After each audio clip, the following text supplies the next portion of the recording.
Episode number 1431। कुछ गलतफहमियां होने के कारण मोयू ने तुरंत जोड़ा, निश्चित रूप से यदि त्रिपाठी जीवप्ती यांकई को ये मुश्किल लगता है तो बस मान लीजिए कि इस वृद्ध मास्टर ने कुछ नहीं कहा। इसमें क्या मुश्किल है? त्रिपाठी जीवप्ती ने धीरे धीरे सिर हिलाया। उनके चेहरे पर उदासीनता का भाव था। जो उनकी सीनियर मोस्ट सिस्टर चंद चैन और सिस्टर शेखावत बलबीर यूसी के सम्मानित गुरु हैं, इसलिए ये जूनियर स्वाभाविक रूप से मना नहीं करेगा। यहाँ से सम्राट उद्यान एम्परर गार्डन में प्रवेश करने की बात तो छोड़ ही दीजिए, अगर सीनियर मो चाहें तो वह कुछ समय और मेरे उच्च गगन संप्रदाय हाई हेवन सेक्ट में रह सकते हैं। जैसे ही यह टिप्पणी सामने आई, चंद शिवप्रिया चेन शीटाओ जो मोयू के पीछे खड़ी थी, उनकी सुंदर आंखें चमक उठी और उन्होंने त्रिपाठी जीवप्ती की ओर कृतज्ञता भरी नजरें डाली। मोयू के चेहरे पर भी खुशी का भाव था। ऐसा लग रहा था कि उन्हें उम्मीद नहीं थी कि त्रिपाठी जीवप्ती इतनी आसानी से सहमत हो जाएंगे। वह विचार कर रहे थे कि अगर त्रिपाठी जीवप्ती सहमत नहीं होते हैं तो क्या उन्हें चंद शिवप्रिया और शेखावत बलबीर से पूछना चाहिए, लेकिन अब उन्हें इतनी परेशानी उठाने की जरूरत नहीं थी। मोयू को त्रिपाठी जीवप्ती की स्पष्टवादिता की गहरी समझ थी। आखिरकार इस तरह की बात को हल्के में तय नहीं किया जा सकता था। त्रिपाठी जीवप्ती का इतनी आसानी से सहमत होना सबसे अधिक संभावना चंद शिवप्रिया और शेखावत बलबीर के चेहरे के कारण था। हालांकि उनके दो शिष्यों की योग्यता शीर्ष स्तर की नहीं थी, लेकिन उनकी किस्मत काफी अच्छी थी और उन्होंने अच्छे दोस्त बनाए थे। मोयू को बहुत राहत मिली और उन्होंने स्वाभाविक रूप से अपना धन्यवाद व्यक्त किया। जहां तक त्रिपाठी जीवप्ती के अनुरोध की बात थी कि वह कुछ समय के लिए उच्च गगन संप्रदाय में रुके, मोयू ने निश्चित रूप से इसे गंभीरता से नहीं लिया। त्रिपाठी जीवप्ती का उनके कुछ समय के लिए उच्च गगन संप्रदाय में रुकने का अनुरोध महज खोखले शब्द थे। उच्च गगन संप्रदाय अभी अभी स्थापित हुआ था, इसलिए निश्चित रूप से निपटने के लिए कई छोटी मोटी बातें थीं। त्रिपाठी जीवप्ती का वादा प्राप्त कर पाना पहले से ही एक बड़ी बात थी, तो मोयू बेशर्मी से कैसे मना कर सकते थे। ठीक है, एल्डर साहू अनूप कुमार की टॉप छाया चंद्रमा हॉल शैडो मून हॉल के लोग भी मेरे उच्च गगन संप्रदाय से सम्राट उद्यान में प्रवेश कर सकते हैं। त्रिपाठी जीवप्ती मुड़े और साहू अनूप कुमार की ओर देखा। चूंकि ऐसा है, ये वृद्ध मास्टर अग्रिम में अपना धन्यवाद देगा। साहू अनूप कुमार विनम्रता से मुस्कुराए। साहू अनूप कुमार सार्थक ढंग से मुस्कुराए और शिष्टाचार नहीं बरता। चूंकि त्रिपाठी जीवप्ती स्वच्छ आकाश संप्रदाय क्लियर स्काई सेक्ट को यहाँ से सम्राट उद्यान में प्रवेश करने देने के लिए सहमत हो गए थे, स्वाभाविक रूप से वह छाया चंद्रमा हॉल को बाहर नहीं रखेंगे। साहू अनूप कुमार इस बात से अच्छी तरह वाकिफ थे। सिस्टर धरलीला डायूएन, अगर आपकी रुचि है तो मैं आपको भी गिनूंगा। त्रिपाठी जीवप्ती ने आंखें उठाई और धरलीला की ओर देखा। हालांकि रंगीन कार्ड संप्रदाय कलर्ड ग्लास सेक्ट के बाकी लोगों को माफ किया जा सकता है। हालांकि त्रिपाठी जीवप्ती अपने दोस्तों के लिए अच्छे थे, लेकिन वह कोई परोपकारी व्यक्ति नहीं थे। इन लोगों को उच्च गगन संप्रदाय से सम्राट उद्यान में प्रवेश करने की अनुमति देना केवल उनकी व्यक्तिगत दोस्ती के कारण ही संभव था। इसका मतलब यह नहीं था कि वह रंगीन कार्ड संप्रदाय को भी ऐसा करने देंगे। आखिरकार रंगीन कार्ड संप्रदाय के अन्य लोगों और यहाँ तक कि यिनसू डाइट से भी उनकी जरा भी दोस्ती नहीं थी। धरलीला का चेहरा फीका पड़ गया क्योंकि वह कड़वाहट से मुस्कुराए। धरलीला को जूनियर भाई त्रिपाठी की दयालुता के लिए धन्यवाद देना चाहिए, लेकिन मुझे शायद सम्राट उद्यान में प्रवेश करने का मौका नहीं मिलेगा। त्रिपाठी जीवप्ती ने भौहें चढ़ाईं, लेकिन जल्द ही समझ गए कि धरलीला ऐसा क्यों कहेंगी। रंगीन कार्ड संप्रदाय में धरलीला को विशेष रूप से पसंद नहीं किया जाता था, इसलिए यदि युवा पीढ़ी से कोई शिष्य सम्राट उद्यान में प्रवेश करने के योग्य होता तो वही इंसुदी होती, धरलीला नहीं। आखिरकार प्रवेश करने की स्थानों की संख्या बहुत कीमती थी। साहू अनूप कुमार सार्थक ढंग से मुस्कुराए और बोले, धरलीला, खुद को कम मत समझो। अगर पहले की बात होती तो मुझे नहीं लगता कि तुम्हें सम्राट उद्यान में प्रवेश करने का मौका मिलता, लेकिन अब ही ये वृद्ध मास्टर किसी भी चीज की गारंटी नहीं दे सकता, लेकिन कम से कम 70% मौका है, बशर्ते वह बूढ़ा कुत्ता गोंगजिंगी बूढ़ा न हो गया हो। धरलीला की आंखें चमक उठी और उन्होंने आश्चर्य से साहू अनूप कुमार की ओर देखा। ऐसा लग रहा था कि उन्हें समझ नहीं आ रहा था कि वह ऐसा क्यों कहेंगे। हालांकि वह बड़े स्तनों वाली एक मूर्ख महिला नहीं थी। इसके विपरीत वह काफी बुद्धिमान थी और प्रेरणा की एक चमक के साथ वह अचानक सब कुछ समझ गई। वास्तव में अगर पहले की बात होती तो उन्हें सम्राट उद्यान में प्रवेश करने का कोई मौका नहीं मिलता, लेकिन अब पूरे रंगीन कार्ड संप्रदाय में केवल उनके ही त्रिपाठी जीवप्ती के साथ अच्छे संबंध थे। यदि रंगीन कार्ड संप्रदाय वास्तव में त्रिपाठी जीवप्ती पर निर्भर रहना चाहता था तो वे धरलीला के साथ अनुचित व्यवहार नहीं करेंगे। क्या रंगीन कार्ड संप्रदाय को किसी चीज के लिए त्रिपाठी जीवप्ती पर निर्भर रहने की आवश्यकता होगी? जाहिर है धरलीला सहमत थी। सम्राट उद्यान में प्रवेश करने के स्थान का उल्लेख न करते हुए उच्च गगन संप्रदाय प्रस्थान करने के लिए सबसे अच्छी जगह थी, लेकिन मूल राजा श्रेणी का starship, origin king grade starship ऐसी चीज थी जिसे रंगीन कार्ड संप्रदाय के संप्रदाय मास्टर गोंगशिंघे अनदेखा नहीं कर सकते थे। वह भी एक शिखर तीसरे क्रम के मूल वापसी क्षेत्र third order origin returning realm के मास्टर थे।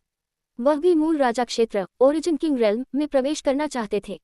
मूल राजा क्षेत्र में प्रवेश करने के लिए किसी को छायांकित तारा शैडोड स्टार छोड़ना होगा और इसके विश्व सिद्धांतों वर्ल्ड प्रिंसिपल्स के बंधनों से मुक्त होना होगा। एक मूल राजा श्रेणी का स्टारशिप लेना ही एकमात्र विकल्प था।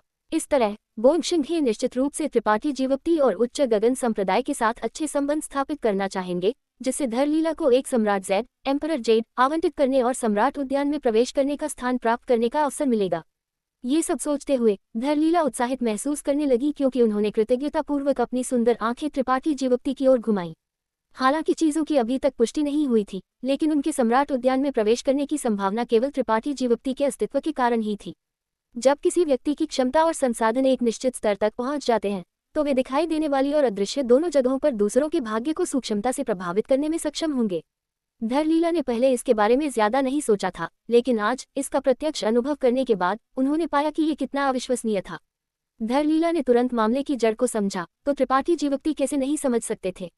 मुस्कुराते हुए उन्होंने कहा, लेडी धरलीला, लौटने के बाद आप सीनियर गोंग को ये भी बता सकती हैं कि अगर रंगीन कांच संप्रदाय का नेतृत्व आपके द्वारा किया जाता है, तो यह संप्रदाय मास्टर रंगीन कांच संप्रदाय के अन्य लोगों को भी संप्रदाय से प्रस्थान करने और सम्राट उद्यान में प्रवेश करने की अनुमति देगा।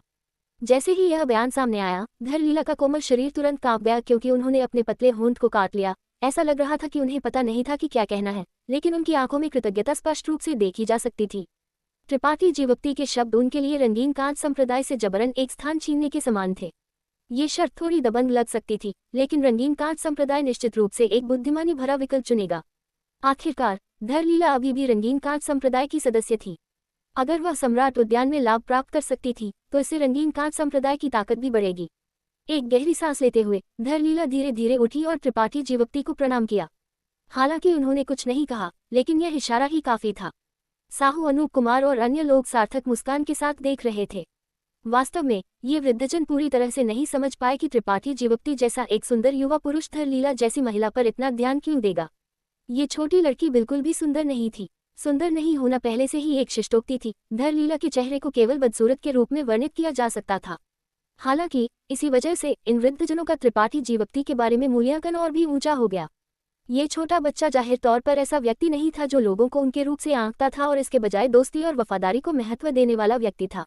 धरलीला के उत्साहित भाव के साथ बैठ जाने के बाद त्रिपाठी जीवप्ती की आंखें चमकी, क्योंकि उन्हें एक अच्छा विचार आया। सीनियरों, यदि संभव हो तो मैं आशा करता हूं कि आप इस जूनियर की किसी चीज में मदद कर सकते हैं। ओह, साहू अनूप कुमार ने आश्चर्य से त्रिपाठी जीवप्ती की ओर देखा। छोटे बच्चे, तुम्हारे तरीके आसमान तक पहुंच गए हैं। हम तुम्हारी किस चीज में मदद कर सकते हैं? हमें बताने में संकोच न करें। ये वृद्ध मास्टर और अन्य लोग इस एहसान को चुकाएंगे। फीजीतू, फेईजीतू और मोयू ने भी सहमति में सिर हिलाया, क्योंकि वे उत्सुकता से उसे घूर रहे थे। त्रिपाठी जीवप्ती के चेहरे पर एक धूर्त मुस्कान थी, क्योंकि उन्होंने फुसफुसाते हुए सभी से कुछ शब्द कहे। जब साहू अनूप कुमार और अन्य लोगों ने ये सुना, तो उन सभी ने एक दूसरे को देखा और उनके भाव तुरंत जटिल हो गए। साहू अनूप कुमार कड़वाहट से मुस्कुराए और बोले, छोटे बच्चे, तुम वास्तव में चालों से भरे हो। अगर यह खबर जारी कर दी गई, तो मुझे डर है कि तुम्हें तुरंत वह मिल जाएगा जो तुम चाहते हो। हाँ, उच्च गगन संप्रदाय अब एक महान भौगोलिक लाभ पर कब्जा कर रहा है, फिर भी तुम इसका भी फायदा उठा सकते हो। यह अफसोस की बात है कि तुम व्यापार में नहीं जाते। फीजीतू ने जोर से होंठ सिकुड़े। पहाड़ पर निर्भर होकर पहाड़ खाना, नदी पर निर्भर होकर नदी खाना। कई सीनियर्स को इस जूनियर का मजाक नहीं उड़ाना चाहिए।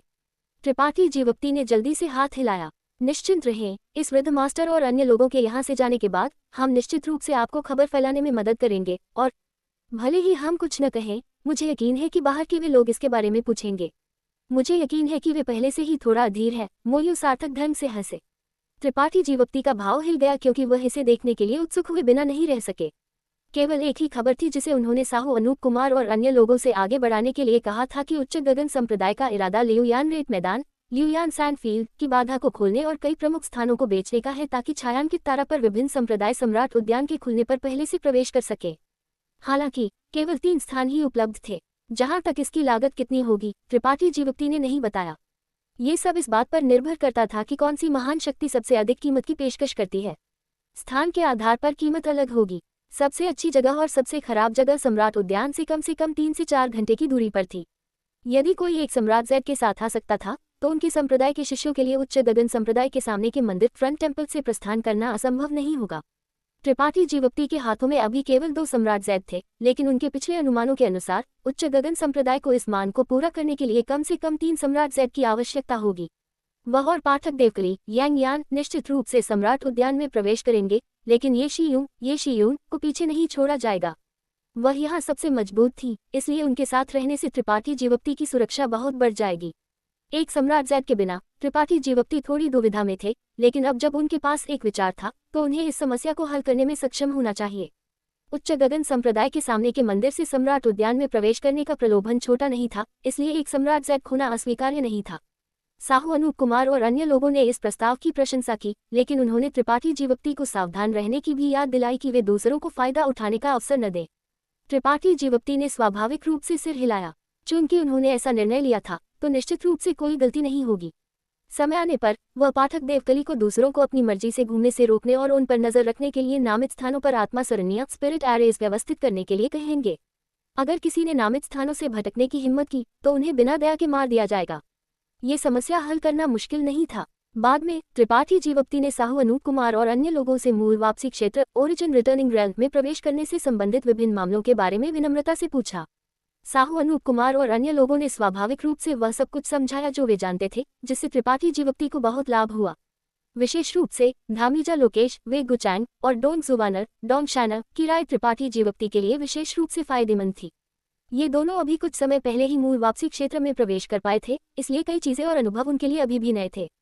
हालांकि उनके अनुभव और अंतर्दृष्टि साहू अनूप कुमार और अन्य लोगों जितनी अच्छी नहीं थी, फिर भी उनके अपने गुण थे। धरलीला भी किनारे पर ध्यान से सुन रही थी। त्रिपाठी जीवप्ती की तरह वह भी एक तीसरे क्रम की संत राजा थी, इसलिए इस बार लौटने के बाद वह मूल वापसी क्षेत्र में प्रवेश करने के लिए एकांतवास में चली जाएंगी। उत्पत्ति संघनन गोली जिसे त्रिपाठी जीवप्ती ने उनके लिए परिष्कृत किया था, अभी भी अच्छी स्थिति में थी। आधे दिन के बाद त्रिपाठी जीवप्ती उठे और सभी को स्वागत कक्ष से बाहर निकाला। बाहर वुई ने उन्हें लियुयान रेगिस्तान से बाहर निकालने के लिए उड़ान शार्क युद्ध शटल को नियंत्रित किया। स्वागत कक्ष में बैठे त्रिपाठी जीवप्ती ने थोड़ी देर सोचा, इससे पहले कि वह अपनी संचार कलाकृति को बाहर निकाले, अपनी दिव्य चेतना उसमें डाले और कुछ बार पुकारे। एक पल बाद पाठक देवकली आ गई। त्रिपाठी जीवप्ती ने उन्हें स्थानों को बेचने के अपने विचार के बारे में बताया, जिस पर पाठक देवकली ने सहमति में सिर हिलाया और तुरंत तैयारी करने का फैसला किया।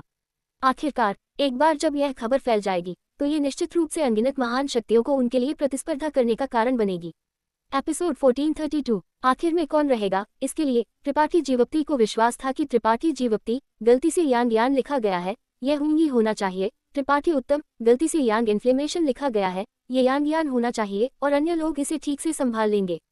त्रिपाठी जीवप्ती को इनमें से किसी भी बात की चिंता करने की आवश्यकता नहीं थी। अब उनका सबसे महत्वपूर्ण काम शक्ति केंद्र ओरिजिन रिटर्निंग कोटि में सफल होना था। त्रिपाठी उत्तम को संक्षेप में कुछ बातें समझाने के बाद त्रिपाठी जीवप्ती तुरंत पहले आसमानी मीनार में लौट आए और अपना एकांतवास शुरू कर दिया। सम्राट जैद द्वारा निर्मित सुरक्षा कवच के आकार को देखते हुए सम्राट उपवन एम्परर गार्डन को खुलने में शायद आधा साल लगेगा। आधे साल में शक्ति केंद्र कोटि में सफल होना थोड़ी जल्दबाजी थी, लेकिन इससे कोई फर्क नहीं पड़ता था। ये पहली बार था जब त्रिपाठी जीवप्ती केवल सफल होने के लिए सफलता प्राप्त करने की कोशिश कर रहे थे। पहले उनकी सफलताएं हमेशा स्वाभाविक रूप से आती थीं और उन्होंने कभी जानबूझकर उन पर जोर नहीं दिया था, लेकिन इस बार सम्राट उपवन की यात्रा बहुत महत्वपूर्ण थी और वह तीसरी कोटि की संत कोटि की दहलीज पर अटके हुए थे, इसलिए स्वाभाविक रूप से उन्हें अगली कोटि में सफल होने का प्रयास करना पड़ा। केवल सफलता के लिए सफलता प्राप्त करने का प्रयास करना खेती के सार के कुछ हद तक विपरीत था, लेकिन ये कोई बड़ी समस्या नहीं थी। त्रिपाठी जीवप्ती लंबे समय से तीसरी कोटि के संत कोटि में अटके हुए थे और उन्होंने कई महान लड़ाइयों का अनुभव किया था, इसलिए उन्हें पहले ही इस कोटि की पूरी समझ हो गई थी। उन्हें अपने संत शक्ति के घनत्व और शुद्धता के बारे में चिंता करने की जरूरत नहीं थी, क्योंकि वह बहुत पहले ही सफल होने के मानक तक पहुंच चुके थे। अब उन्हें केवल सफल होने के एक अवसर की कमी थी। पहले आसमानी मीनार के अंदर त्रिपाठी जीवप्ती एक उदासीन अभिव्यक्ति के साथ पालथी मारकर बैठ गए। ध्यान लगाने या शक्ति जमा करने की जल्दी में नहीं थे। इसके बजाय उन्होंने शांति से अपने अंतरिक्ष वलय से कई जड़ी बूटियां निकाली और अपने रसायन विद्या भट्ठी को बुलाया। वह गोलियां बनाने की तैयारी कर रहे थे। रसायन विद्या भी उनकी खेती का एक हिस्सा था। रसायन विद्या के माध्यम से वह अपनी मनस्थिति को स्थिर कर सकते थे और अपनी संत शक्ति और आध्यात्मिक ऊर्जा को निखार सकते थे, जो उनकी भविष्य की सफलताओं के लिए बहुत मददगार होगा। बहुत कम लोग जानते थे कि वह एक रसायनज्ञ थे, सिवाय दाई युआन के, जिन्होंने एक बार उनसे मदद मांगी थी। शायद केवल त्रिपाठी उत्तम यांग यान ही जानती थी। उंगी भी भ्रमित थी। त्रिपाठी जीवप्ती ने उसे एक बार पहले बताया था, लेकिन दुर्भाग्य से उंगी ने उन पर विश्वास नहीं किया था। आखिरकार त्रिपाठी जीवप्ती की उम्र में एक खेती करने वाले का तीसरी कोटि के संत कोटि तक पहुंचने में सक्षम होना पहले से ही अद्भुत था, तो उनके पास रसायन विद्या का अध्ययन करने की ऊर्जा कैसे हो सकती थी? उसने सोचा कि त्रिपाठी जीवप्ती उससे मजाक कर रहे थे। हालांकि त्रिपाठी जीवप्ती वास्तव में एक रसायनज्ञ थे और एक मूल कोटि के मध्य श्रेणी के रसायनज्ञ थे, इसलिए वह आसानी से मूल कोटि की मध्य श्रेणी की गोलियां बना सकते थे। कभी कभी किस्मत के एक झटके से वह मूल कोटि की उच्च श्रेणी की गोलियां भी बना सकते थे। अगर ये पहचान लीक हो गई तो त्रिपाठी जीवप्ती का दर्जा तुरंत बढ़ जाएगा। उन्हें अनगिनत शक्तियों द्वारा शामिल कर लिया जाएगा। एक मूल कोटि का मध्य श्रेणी का रसायनज्ञ, यहाँ तक कि सितारा प्रदेश के अन्य हिस्सों में भी उन्हें असाधारण अस्तित्व माना जाएगा, छायांकित सितारे जैसी विशेष जगह पर तो और भी अधिक। हालांकि यह उनके दर्जे के सापेक्ष था। यह निश्चित रूप से अनगिनत विशेषज्ञों की लालची आंखों को आकर्षित करेगा। त्रिपाठी जीवप्ती केवल खेती के लिए गोलियां बनाते थे। उनका इरादा अपनी सारी ऊर्जा रसायन विद्या में समर्पित करने का नहीं था। वह ऐसी संवेदनशील जानकारी कैसे लीक कर सकते थे और अपने लिए मुसीबत को आमंत्रित कर सकते थे। सजल आध्यात्मिक ऊर्जा फूट पड़ी और रसायन विद्या भट्टी के चारों ओर लपेट दी गई। त्रिपाठी जीवप्ती ने एक के बाद एक जड़ी बूटी को कलश में व्यवस्थित ढंग से फेंक दिया, इसे अपनी शुद्ध सजल आध्यात्मिक ऊर्जा से परिष्कृत किया। समय धीरे धीरे बीता और पलक झपकते ही 1 महीना बीत गया। इस समय पहले आसमानी मीनार के अंदर त्रिपाठी जीवप्ती के सामने बड़े और छोटे बोतलें विभिन्न कोटियों की गोलियों से भरी हुई थी। इनमें से कई गोलियों पर रहस्यमय पैटर्न थे जो मानव शरीर के रहस्यमय मेरिडियन के समान थे। गोली नसें, ये विशेष निशान थे जो एक गोली के मूल्य को दोगुना कर सकते थे। गोली नसों का अस्तित्व न केवल ये सुनिश्चित करता था कि एक गोली की औषधीय प्रभावकारिता समय के साथ कभी खराब नहीं होगी, बल्कि यह भी प्रदर्शित करता था कि इन गोलियों की औषधीय प्रभावकारिता साधारण गोलियों की दोगुनी थी। गोली नसें कुछ ऐसा थी जो केवल संयोग से ही हो सकती थी। अनगिनत रसायनज्ञों ने गोलियों को गोली नसें बनाने के तरीके का पता लगाने की कोशिश में अपना पूरा जीवन बिता दिया था, लेकिन वे कभी भी कोई रास्ता नहीं ढूंढ पाए थे। त्रिपाठी जीवप्ती ने एक नया रास्ता खोजा था, गोलियों को परिष्कृत करने के लिए विभिन्न प्रकार के आत्मा सारणियों का उपयोग करते हुए, जिससे उनके द्वारा परिष्कृत की गई गोलियों में गोली नसें बनने की भयानक 30%-40% संभावना थी। वर्षा तारा पर वापस रसायन विद्या के ग्रैंडमास्टर जोंग एओ ने त्रिपाठी जीवप्ती को हैरान कर दिया था। किसी को यह जानना होगा कि उस समय त्रिपाठी जीवप्ती सिर्फ एक संत कोटि श्रेणी के रसायनज्ञ थे, जबकि जोंग एओ पहले से ही एक मूल कोटि उच्च श्रेणी के रसायनज्ञ थे। कुछ हिस्सा जो जोंग एओ भी पूरा नहीं कर सका, उसे त्रिपाठी जीवप्ती ने आसानी से हल कर दिया, तो जोंग एओ हैरान क्यों नहीं होते। हालांकि उन दोनों ने एक सौदा किया था और त्रिपाठी जीवप्ती ने उसे तरीका सिखाया था जोंग एओ केवल आह भर सके। क्योंकि उनके पास त्रिपाठी जीवप्ती की सजल आध्यात्मिक ऊर्जा नहीं थी, वह रसायन विद्या करने या आत्मा सारणियों को उकेरने के लिए आसानी से अपनी दिव्य चेतना का उपयोग नहीं कर सकते थे। हालांकि जोंग एओ खाली हाथ नहीं आए थे। इतने सालों के बाद त्रिपाठी जीवप्ती को नहीं पता था कि वह मूल राजा श्रेणी के रसायन विद्या ग्रैंडमास्टर कोटि में सफल हुए थे या नहीं। अगर वह सफल हो जाता तो वह पूरे सितारा प्रदेश के शिखर गुरु बन जाता और दुनिया द्वारा पूजा जाता।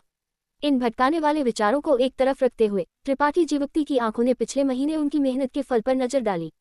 3 शुद्धता गोलियां, जैड आत्मा गोलियां, संत राजा गोलियां, शक्ति वसूली गोलियां, सभी प्रकार के विभिन्न प्रकार थे जिनमें सभी प्रकार के अमृत शामिल थे।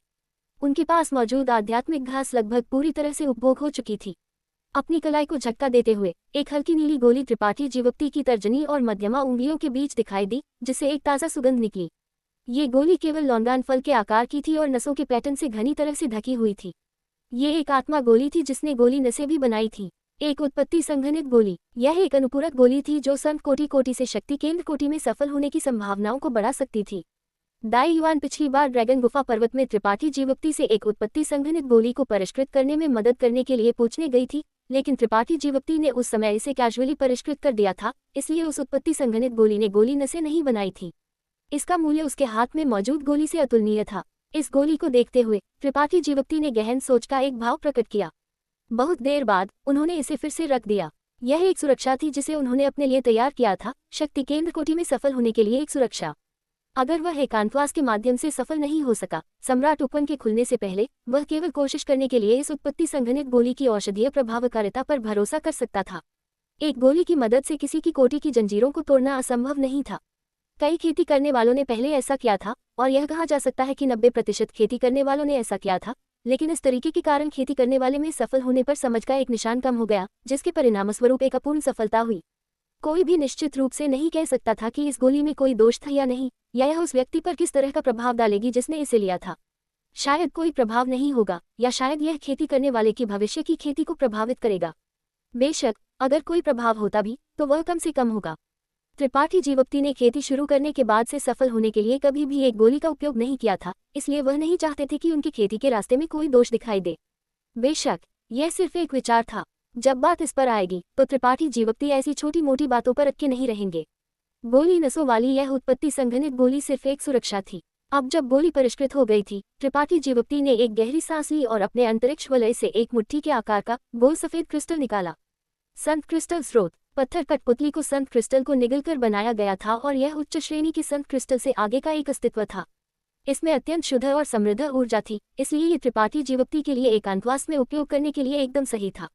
पहले आसमानी मीनार के नीचे एक आत्मा झरना भी था, इसलिए यहाँ की विश्व ऊर्जा अत्यंत समृद्ध थी। इस संत क्रिस्टल स्रोत के साथ किसी की खेती की गति को तेज कहा जा सकता था। 5 महीने की बफर अवधि के साथ त्रिपाठी जीवप्ती को विश्वास था कि वह शक्ति केंद्र कोटि में सफल हो सकते हैं। जैसे ही वह अपनी खेती पर ध्यान केंद्रित करने वाले थे, त्रिपाठी जीवप्ती ने अचानक आश्चर्य का एक भाव दिखाया और ऊपर देखा। पहले आसमानी मीनार के चारों ओर की बाधा ने वास्तव में प्रतिक्रिया की थी, जिससे त्रिपाठी जीवप्ती भान से कुड़ गए। इससे पहले कि वह एकांतवास में प्रवेश करते, उन्होंने त्रिपाठी उत्तम यान ज्ञान को सम्राट उपवन के खुलने तक उन्हें परेशान न करने के लिए सूचित किया था। तो केवल 1 महीने के बाद ही कोई पहले आसमानी मीनार में क्यों आया था? क्या उच्च गगन संप्रदाय को कुछ हो गया था? इन सभी पर विचार करते हुए त्रिपाठी जीवप्ती जल्दी से उठे, अपने एकांतवास से बाहर निकले और बाधा को बंद करने के लिए संत शक्ति की कुछ फुसफुसाहट भेजी। ज्यादा देर बाद नहीं, वह पहले आसमानी मीनार के बाहर पहुंचे। इस समय क्यूआन यूए बाहर इंतजार कर रही थी। उन्हें बाहर आते देखकर क्यूआन यूए ने जल्दी से झुकाव किया। क्या बात है? त्रिपाठी जीवप्ती ने क्यूआन यूए की अभिव्यक्ति का अवलोकन करते हुए पूछा और पाया कि उसके चेहरे पर घबराहट का कोई निशान नहीं था। जाहिर है, उच्च गगन संप्रदाय को कोई कठिनाई नहीं हुई थी, जो अजीब था। उच्च गगन संप्रदाय ठीक था, तो उन्हें परेशान क्यों किया जाएगा? युवा देवी त्रिपाठी उत्तम यान आपसे मिलना चाहती है, क्यूआन यूए ने धीरे से उत्तर दिया। युवा देवी त्रिपाठी उत्तम। त्रिपाठी जीवप्ती की भान फड़क उठी, क्योंकि उन्होंने खुद से सोचा कि ये वास्तव में यही महिला थी। पूरे उच्च गगन संप्रदाय में उसके अलावा कोई भी एकांतवास में उन्हें परेशान करने की हिम्मत नहीं करता था। एक पल के लिए झुंझलाते हुए त्रिपाठी जीवप्ती ने पूछा, क्या उसने कहा कि वह मुझसे क्या चाहती थी? क्यूआन यूए ने धीरे से सिर हिलाया और मुस्कुराए। युवा देवी त्रिपाठी उत्तम ने बस कहा कि वह आपको कुछ अच्छा दिखाना चाहती थी। कुछ अच्छा? त्रिपाठी जीवप्ती ने अपनी भौं उठाए और ठंडी सांस ली। इस महिला की त्वचा खुजली कर रही है, इतने महत्वपूर्ण क्षण में मुझे परेशान कर रही है और वास्तव में मुझे व्यक्तिगत रूप से उससे मिलने के लिए कहना चाहती है। अगर वह मुझे कुछ अच्छा नहीं दिखाती, तो बस इंतजार करो और देखो कि मैं उससे कैसे निपटूंगा। ऐसा कहते हुए त्रिपाठी जीवप्ती आगे उड़ गए। अपनी दिव्य चेतना को जारी करते हुए त्रिपाठी जीवप्ती को जल्द ही त्रिपाठी उत्तम यान का स्थान मिल गया। 100 फूल शिखर, जहाँ त्रिपाठी उत्तम और ये कसी यून रहते थे, एक रहस्यमय बाधा में ढका हुआ था, जिसने इसे पूरे साल वसंत जैसा लगता था। सभी प्रकार के दुर्लभ फूल यहाँ खिलते थे, जिससे यह एक सुंदर जगह बन गई थी। ये पहले आसमानी मीनार से 1 दर्जन किलोमीटर से अधिक दूर था, लेकिन त्रिपाठी जीवप्ती की वर्तमान गति के साथ वह दूरी केवल समय का मामला थी। जल्द ही वह 100 फूल शिखर पर पहुंचे। फूलों के बिस्तरों से गुजरने के बाद त्रिपाठी जीवप्ती को एक मंडप में त्रिपाठी उत्तम मिली। इस समय वह अपने पैरों को पार करके एक पत्थर की कुर्सी पर बैठी थी, आराम से एक सुगंधित चाय पी रही थी। ये कसीयुन एक दासी की तरह उसके पीछे खड़ी थी। उसकी अभिव्यक्ति सम्मानजनक और विनम्र थी। पत्थर की नेवला भी यहाँ थी। त्रिपाठी उत्तम के सामने एक पत्थर की मेज पर बैठी थी। उसके चेहरे पर एक खाली अभिव्यक्ति थी, एक मूर्ति की तरह। त्रिपाठी जीवप्ती को आते देखकर त्रिपाठी उत्तम ने खुशी से बुलाया। आपको क्या अच्छी चीज मिली? जल्दी से मुझे दिखाओ। त्रिपाठी जीवप्ती का आंकड़ा फड़फड़ाया और उसके सामने दिखाई दिया। उसके साथ सौजन्य विनिमय करने की परवाह नहीं की। इस समय का सार था, तो वह त्रिपाठी उत्तम के साथ बातचीत करने के लिए समय कैसे निकल सकते थे? इतनी जल्दी क्या है? त्रिपाठी उत्तम ने अपने होंठ घुमाए, लेकिन अपने शब्दों के बावजूद उसने देरी नहीं की, अपने अंतरिक्ष वलय तक पहुंचकर और एक अयस्क जैसा दिखने वाला निकालते हुए। यह अयस्क एक वॉशबेसिन के आकार का था और एक उबड़ खाबड़ सतह थी। ये कांस्य रंग का था और एक अनियमित आकार था। इस अयस्क को देखते हुए त्रिपाठी जीवप्ती की अभिव्यक्ति गंभीर हो गई। अपनी दृष्टि के साथ वह स्वाभाविक रूप से देख सकते थे कि यह अयस्क निश्चित रूप से उच्च श्रेणी का था और अत्यंत दुर्लभ था, लेकिन वह पहचान नहीं कर सकते थे कि यह किस प्रकार का अयस्क था। एपिसोड 1433। यह आश्चर्य की बात नहीं थी कि वह इसे पहचान नहीं पाए। हालांकि त्रिपाठी जीवप्ती ने इन वर्षों में व्यापक यात्रा की थी और बहुत कुछ देखा था, फिर भी वह इस दुनिया की सभी सामग्रियों की पहचान नहीं कर सकते थे। हालांकि चूंकि त्रिपाठी उत्तम यान ने इतने संवेदनशील समय में उन्हें परेशान किया था और इस तरह के अयस्क का एक टुकड़ा भी निकाला था, इसलिए इसका मूल्य निश्चित रूप से तुच्छ नहीं था। इसके शीर्ष पर यह बहुत संभव था कि यह उनके लिए बहुत मददगार हो। नहीं तो त्रिपाठी उत्तम यान ऐसा नहीं करती। अपनी दिव्य चेतना से झुलाते हुए त्रिपाठी जीवप्ती ने थोड़ी सी भी असामान्य बात पर ध्यान नहीं दिया, जैसे कि उनके सामने का अयस्क बस एक साधारण पत्थर था। इसमें अपनी संत शक्ति डालने की कोशिश करें। त्रिपाठी उत्तम यान ने एक तरफ से आग्रह किया। त्रिपाठी जीवप्ती ने संकोच नहीं किया और अयस्क को ढकने के लिए अपना हाथ बढ़ाया, अपनी संत शक्ति को इसमें डाला। हालांकि अगले ही पल उनका चेहरा अचानक बदल गया और उन्होंने जल्दी से अपना हाथ वापस ले लिया, भयानक आवाज में चिल्लाते हुए, संत शक्ति को निगल रहा है। ऐसा नहीं था कि त्रिपाठी जीवप्ती हंगामा कर रहे थे, बल्कि ये कि यह अयस्क बस बहुत अजीब था। यहाँ तक कि उनकी ताकत के साथ भी अपनी संत शक्ति को इसमें डालना समुद्र में एक पत्थर फेंकने जैसा था, कोई प्रतिक्रिया नहीं थी। ऐसा लग रहा था कि यह अयस्क एक अथाह गड्ढा था जो उनकी सभी संत शक्ति को निगल सकता था। त्रिपाठी जीवप्ती ने पहले कभी ऐसी स्थिति का सामना नहीं किया था। यह अयस्क वास्तव में कुछ अद्भुत था। यह क्या है? त्रिपाठी जीवप्ती ने उत्सुकता से ऊपर देखा और पूछा। दिव्य शून्यीकरण पत्थर, दिव्य शून्यीकरण पत्थर। त्रिपाठी जीवप्ती ने भान सिकोड़ी। उन्होंने पहले कभी ऐसी चीज के बारे में नहीं सुना था। यहाँ तक कि कसी यून, जो त्रिपाठी उत्तम यान के पीछे खड़ी थी, ने भी भान सिकोड़ी। जाहिर है कि पहली बार इसके बारे में सुन रही थी। इसका किस तरह का जादुई प्रभाव है? क्या आपने अभी इसे आजमाया नहीं है? त्रिपाठी उत्तम यान हल्के से मुस्कुराए। ऊर्जा को निगलना दिव्य शून्यीकरण पत्थर की सबसे महत्वपूर्ण विशेषता है। ये स्वयं एक उत्पत्ति राजा श्रेणी की कलाकृति परिष्कृत सामग्री है, इसलिए अगर इसे एक कलाकृति में परिष्कृत किया जाता है, जब आप दूसरों के साथ लड़ते हैं तो क्या होगा, आप क्या सोचते हैं? उन्होंने जो कहा उसे सुनकर त्रिपाठी जीवप्ती की आंखों में चमक आ गई। अगर ऐसा था तो दिव्य शून्यीकरण पत्थर से परिष्कृत एक कलाकृति सभी मार्शल कौशलों को शत्रु बना सकती थी, क्योंकि मार्शल कौशल एक खेती करने वाले द्वारा अपनी संत शक्ति का उपयोग करके जारी किए जाते थे, लेकिन यह दिव्य शून्यीकरण पत्थर उन्हें निगल सकता था। ये संभव था कि एक दुश्मन का मार्शल कौशल करीब आने से पहले ही इस कलाकृति द्वारा निगल लिया जाएगा। अच्छा, ये वास्तव में अच्छी सामग्री है। त्रिपाठी जीवप्ती ने बार बार सिर हिलाया। इसके शीर्ष पर, चूंकि यह एक उत्पत्ति राजा श्रेणी की कलाकृति परिष्कृत सामग्री थी, इसलिए इससे परिष्कृत कलाकृतियां भी उत्पत्ति राजा श्रेणी की होने की संभावना थी। ऐसी कलाकृतियां छायांकित सितारे पर अत्यंत दुर्लभ थीं। ये कसी उनके हाथ में हड्डी जलाने वाला ज्योति दीपक एक उत्पत्ति राजा श्रेणी की कलाकृति थी और अत्यंत प्रसिद्ध थी। उनकी प्रशंसा करने के बाद त्रिपाठी जीवप्ती की अभिव्यक्ति अत्यंत अजीब हो गई। लेकिन इसका मुझसे क्या लेना देना है? उन्हें विश्वास नहीं था कि त्रिपाठी उत्तम यान ने उन्हें सिर्फ एक उत्पत्ति राजा श्रेणी की कलाकृति परिष्कृत सामग्री दिखाने के लिए बुलाया था। त्रिपाठी उत्तम यान इतनी उबाऊ नहीं थी। इसके पीछे एक गहरा अर्थ होना चाहिए। दिव्य शून्यीकरण पत्थर का वास्तव में आपसे कोई लेना देना नहीं है, लेकिन इसके अंदर की चीजें आपके लिए उपयोगी हैं। त्रिपाठी उत्तम यान रहस्यमय ढंग से मुस्कुराए। अंदर कुछ और है। त्रिपाठी जीवप्ती हैरान थे। यह सही है, दिव्य शून्यीकरण पत्थर एक बहुत ही विशेष खनिज है। यह ऊर्जा को हड़प सकता है, यहाँ तक कि आकाश और पृथ्वी की आध्यात्मिक शक्ति को भी। दिव्य शून्यीकरण पत्थर का ये टुकड़ा हमें एक मध्यम आकार के परिवार द्वारा दिया गया था। उस परिवार के मुखिया के अनुसार ये दिव्य शून्यीकरण पत्थर हजारों साल पहले एक प्राचीन खंडहर से उनके परिवार द्वारा प्राप्त किया गया था। इससे यह अनुमान लगाया जा सकता है कि इस अयस्क का इतिहास अत्यंत लंबा है। एक मध्यम आकार का परिवार हमें इस तरह की चीज क्यों देगा? त्रिपाठी जीवप्ती और भी भ्रमित थे। क्या यह इसलिए नहीं था क्योंकि आपने कहा था कि आप कुछ प्रमुख स्थान बेचना चाहते थे? अब बाहर की महान शक्तियां सम्राट उपवन में समय से पहले प्रवेश करने के लिए उन स्थानों को छीनने की कोशिश कर रही हैं। हमने उनके ऊपर इतनी जोरदार लड़ाई लड़ी है कि हमें सम्राट ज़ैड का एक टुकड़ा भी मिला है। अन्य चीजों का तो जिक्र ही न करें। ये दिव्य शून्यीकरण पत्थर उस परिवार द्वारा पेश किया गया सौदा था। तो बात यह है, ऐसा लगता है कि उस परिवार के लोग बहुत ज्ञानी नहीं हैं। त्रिपाठी जीवप्ती मुस्कुराए। उनके चेहरे पर एक घूरने वाला भाव था। एक उत्पत्ति राजा श्रेणी की सामग्री छायांकित सितारे पर वास्तव में बहुत कीमती थी, इसलिए उन्हें स्वाभाविक रूप से विश्वास था कि अगर दूसरी पार्टी जानती थी कि यह क्या है, तो वे इसे एक सौदे के रूप में बाहर निकालने के लिए तैयार नहीं होंगे। आप गलत हैं। त्रिपाठी उत्तम यान ने धीरे से सिर हिलाया। हालांकि वो परिवार अब पतन में है और बहुत मजबूत नहीं है, फिर भी उसने हजारों साल पहले कई मास्टर पैदा किए थे। वे इस दिव्य शून्यीकरण पत्थर को पहचानने में सक्षम नहीं हो सकते हैं, लेकिन वे निश्चित रूप से जानते हैं कि यह एक उत्पत्ति राजा श्रेणी की सामग्री है। त्रिपाठी जीवप्ती ने भान सिकुड़ी और संकोच किया। तो फिर क्यों? ये ठीक इसलिए है क्योंकि वे जानते हैं कि यह एक उत्पत्ति राजा श्रेणी की सामग्री है कि उन्होंने हमें प्रभावित करने के लिए इस दिव्य शून्यीकरण पत्थर को बाहर निकाला। क्या आपको लगता है कि इतने कम मूल्य की कोई चीज छायांकित सितारे पर अनगिनत महान शक्तियों के साथ प्रतिस्पर्धा करने के लिए पर्याप्त होगी ताकि मेरे उच्च गगन संप्रदाय से कुछ प्रमुख स्थानों में से एक को छीन सके? त्रिपाठी उत्तम यान मुस्कुराए। उस परिवार का भाग्य अच्छा था और उन्हें एक सम्राट ज़ैड मिला, लेकिन उनका सबसे मजबूत मास्टर केवल दूसरी कोटि का शक्ति केंद्र कोटि का खेती करने वाला है।